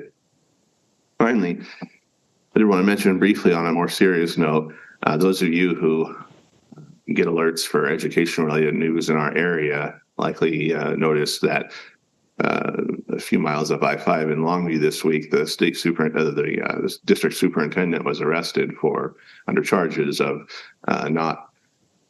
concealing, not reporting sexual misconduct incident and as a mandatory reporter.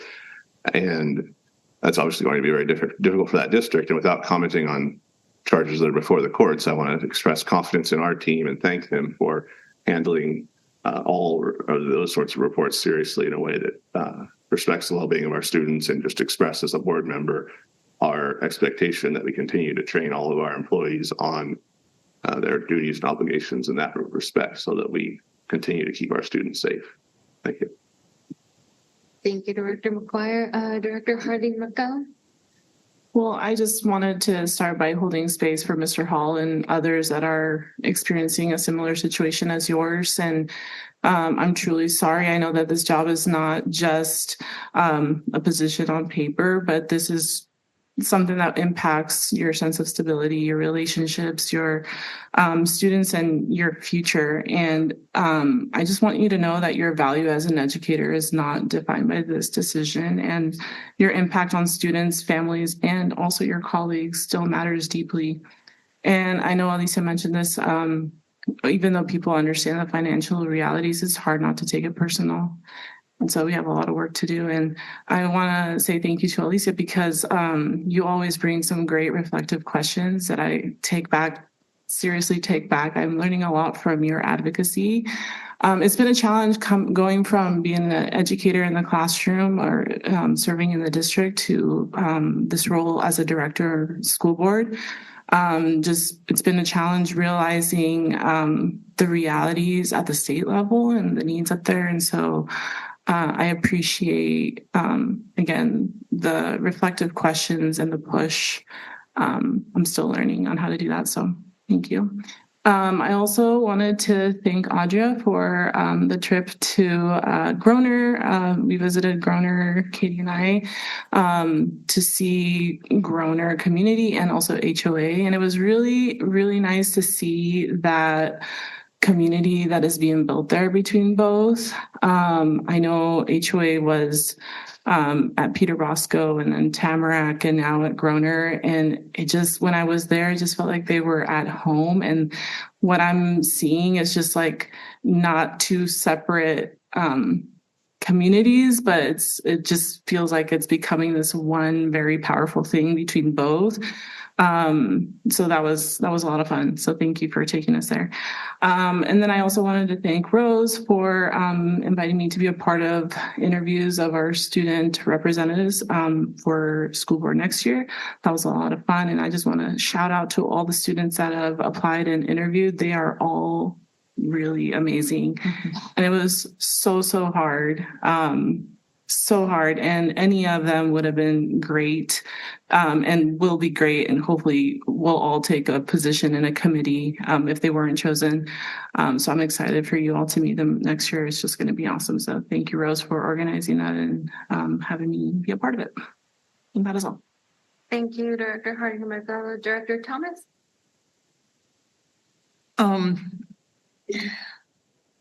I struggled because I said I wasn't going to say anything tonight when I came. And that hasn't happened. And here I am again. There are 197 public school districts in this state. And not a single one of them has what they need. And there's a part of me that would think that at some point, somewhere, someone would figure this out. And here we are. I am not native to Oregon. I don't have 6 generations. I actually had people say that to me when I first got it. But I'm an Oregonian.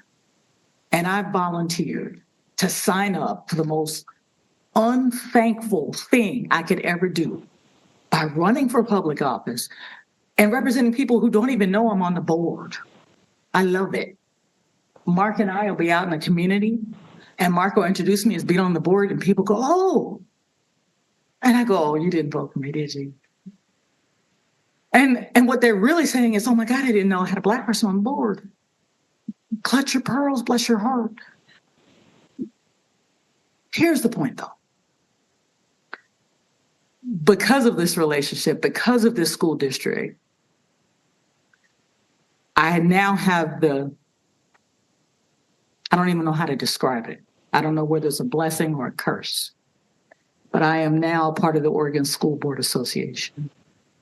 I am the vice president of this organization and eventually will be the president. There are moments when I am proud of that, and there are moments when I could just throw it out the door. And it's moments like these when I just want to throw it out the door.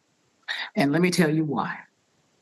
Because being the vice president and supposedly in charge of the Legislative Policy Committee.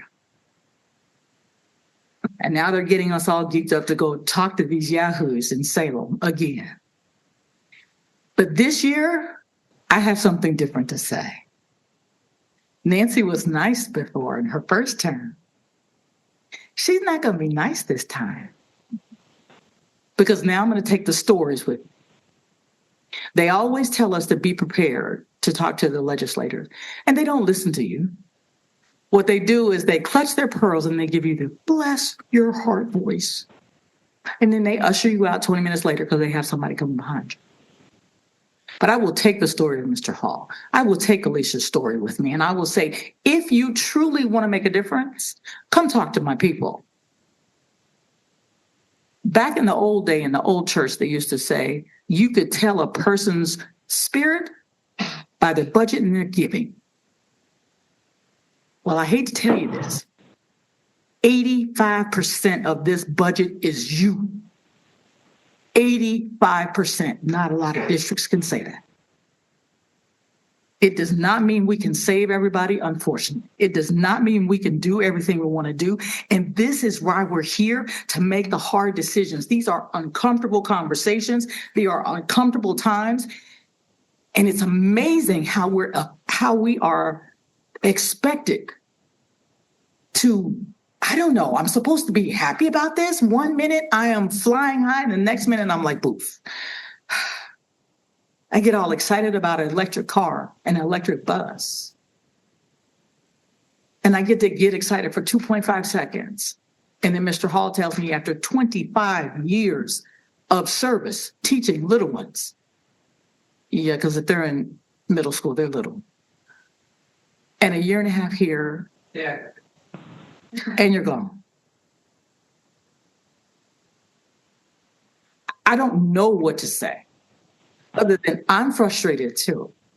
And it is absolutely gobsmackingly unbelievable in 2026 that we are still talking about the fact that we don't have what we had. I don't understand it. We now have to come up. I love it. And when you tell the legislators, tell them, well, you do know that we have PERS issues and we got insurance issues. And then they say, well, you can't blame the teachers. I'm sorry, who said we were blaming the teachers? That's not what we're doing. We've done all that we can. So I'm sorry that we can't do what we want to do. And I remember many conversations in my first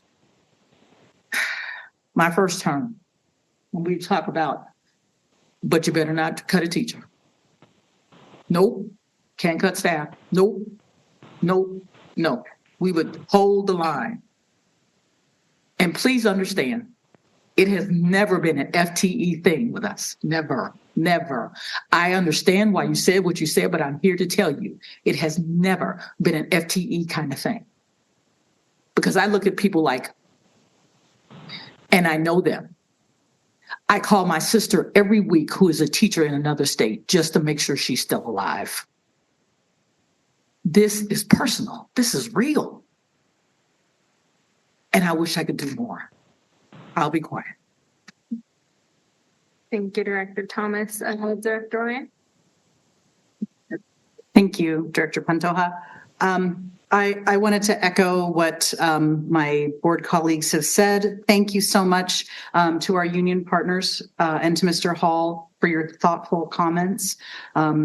You're standing before us representing staff members behind you who care about our students and care about our schools, and we're devastated that we can't keep them all. And while we are experiencing frustration with this reality, I echo what Alicia said, and we can turn that frustration into action. And purposeful political advocacy is also on my to-do list for this summer.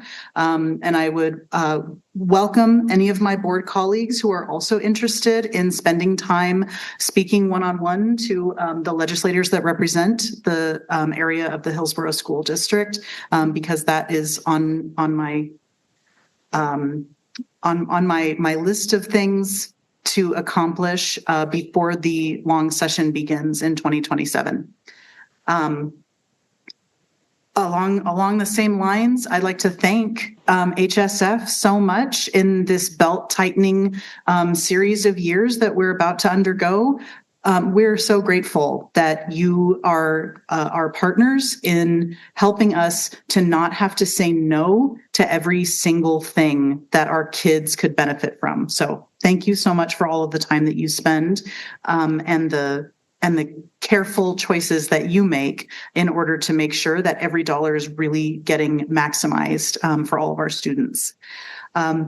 We had a lot of really significant motions this evening. So very happy to close out the 2027-28 calendar with Kana before she retires. We've got 2 calendar years ahead all ready to go. I think we should be really proud of that. Travis, I'm extremely glad that we've got you set for another 3 years at least, because this is none of this is easy, and to have someone with your experience and compassion at the helm of this district, I think, is a real boon for all of us. And also thank you to Beth, Saida, and the whole cabinet team for all of your work on the bond. I feel like I say that, at least I want to say it every single time the bond comes up, because this is so important. this is going to be really significant for the schools and the students and the families of our district. I'm very happy to be co-chair of the Bond Political Action Committee for this upcoming election. So I am also going to be asking my board colleagues for some help in that advocacy as well before the November 3rd election date. And finally, just wanted to say, in absentia, congratulations to our 3 student representatives who are all 3 going to be graduating from high school next week, as well as some of us have children who are going to be graduating from high school next week. So just, Audrey and I will be the ones in front crying next Wednesday night at Liberty's graduation. And also congratulations to the Liberty boys volleyball team for entering the state playoffs their first year as an OSAA activity. So very, very proud of all of our students. This is a real time of year to be celebrating, and I'm really glad that we're going to go into summer relaxed, as you said, but also energized. So thank you. Thank you, Director Ryan. Director Kim? No comments from me tonight. Thank you. Yeah. One, I wanted to start off by saying I can't believe we're closing the school year pretty soon. I can't believe summer is almost here, and I hope everyone enjoys and has a wonderful time. Graduations are next week, which is a fun thing to participate in, and just, see all the hard work and the big happy smiling faces that our students have of, walking that platform for the last time with their diploma is just a wonderful experience. And Katie, I will join you on having conversations with our legislators. Gone to a point where it's not even frustration anymore, or disappointment. It's just, there's no way to describe it, because it's got to the point where, these legislators who keep getting reelected in these positions and running a platform of a public education, how they support it, yet they do nothing. They don't listen to, students, teachers, school board members, administrators on what actually happens in the school, what happens in these buildings. And I think time has been up. The system that Oregon has, the structure, the formula on, how it funds our education is as old as I am. And there's something wrong with that. There's other states who look at these formulas every couple of years and see what's working and what's not working as things change. And I think it's time that pressure be very direct with our legislators on a public platform, because I'm at loss for words for it. And so I am more than willing to happy to help you. And Alicia, thank you for your words and all the work that you do, for all of our students and teachers and every single person who works in public education. And I just want to say thank you, and thank you for being here tonight. And that's it. And I adjourn this meeting at 8:41 p.m.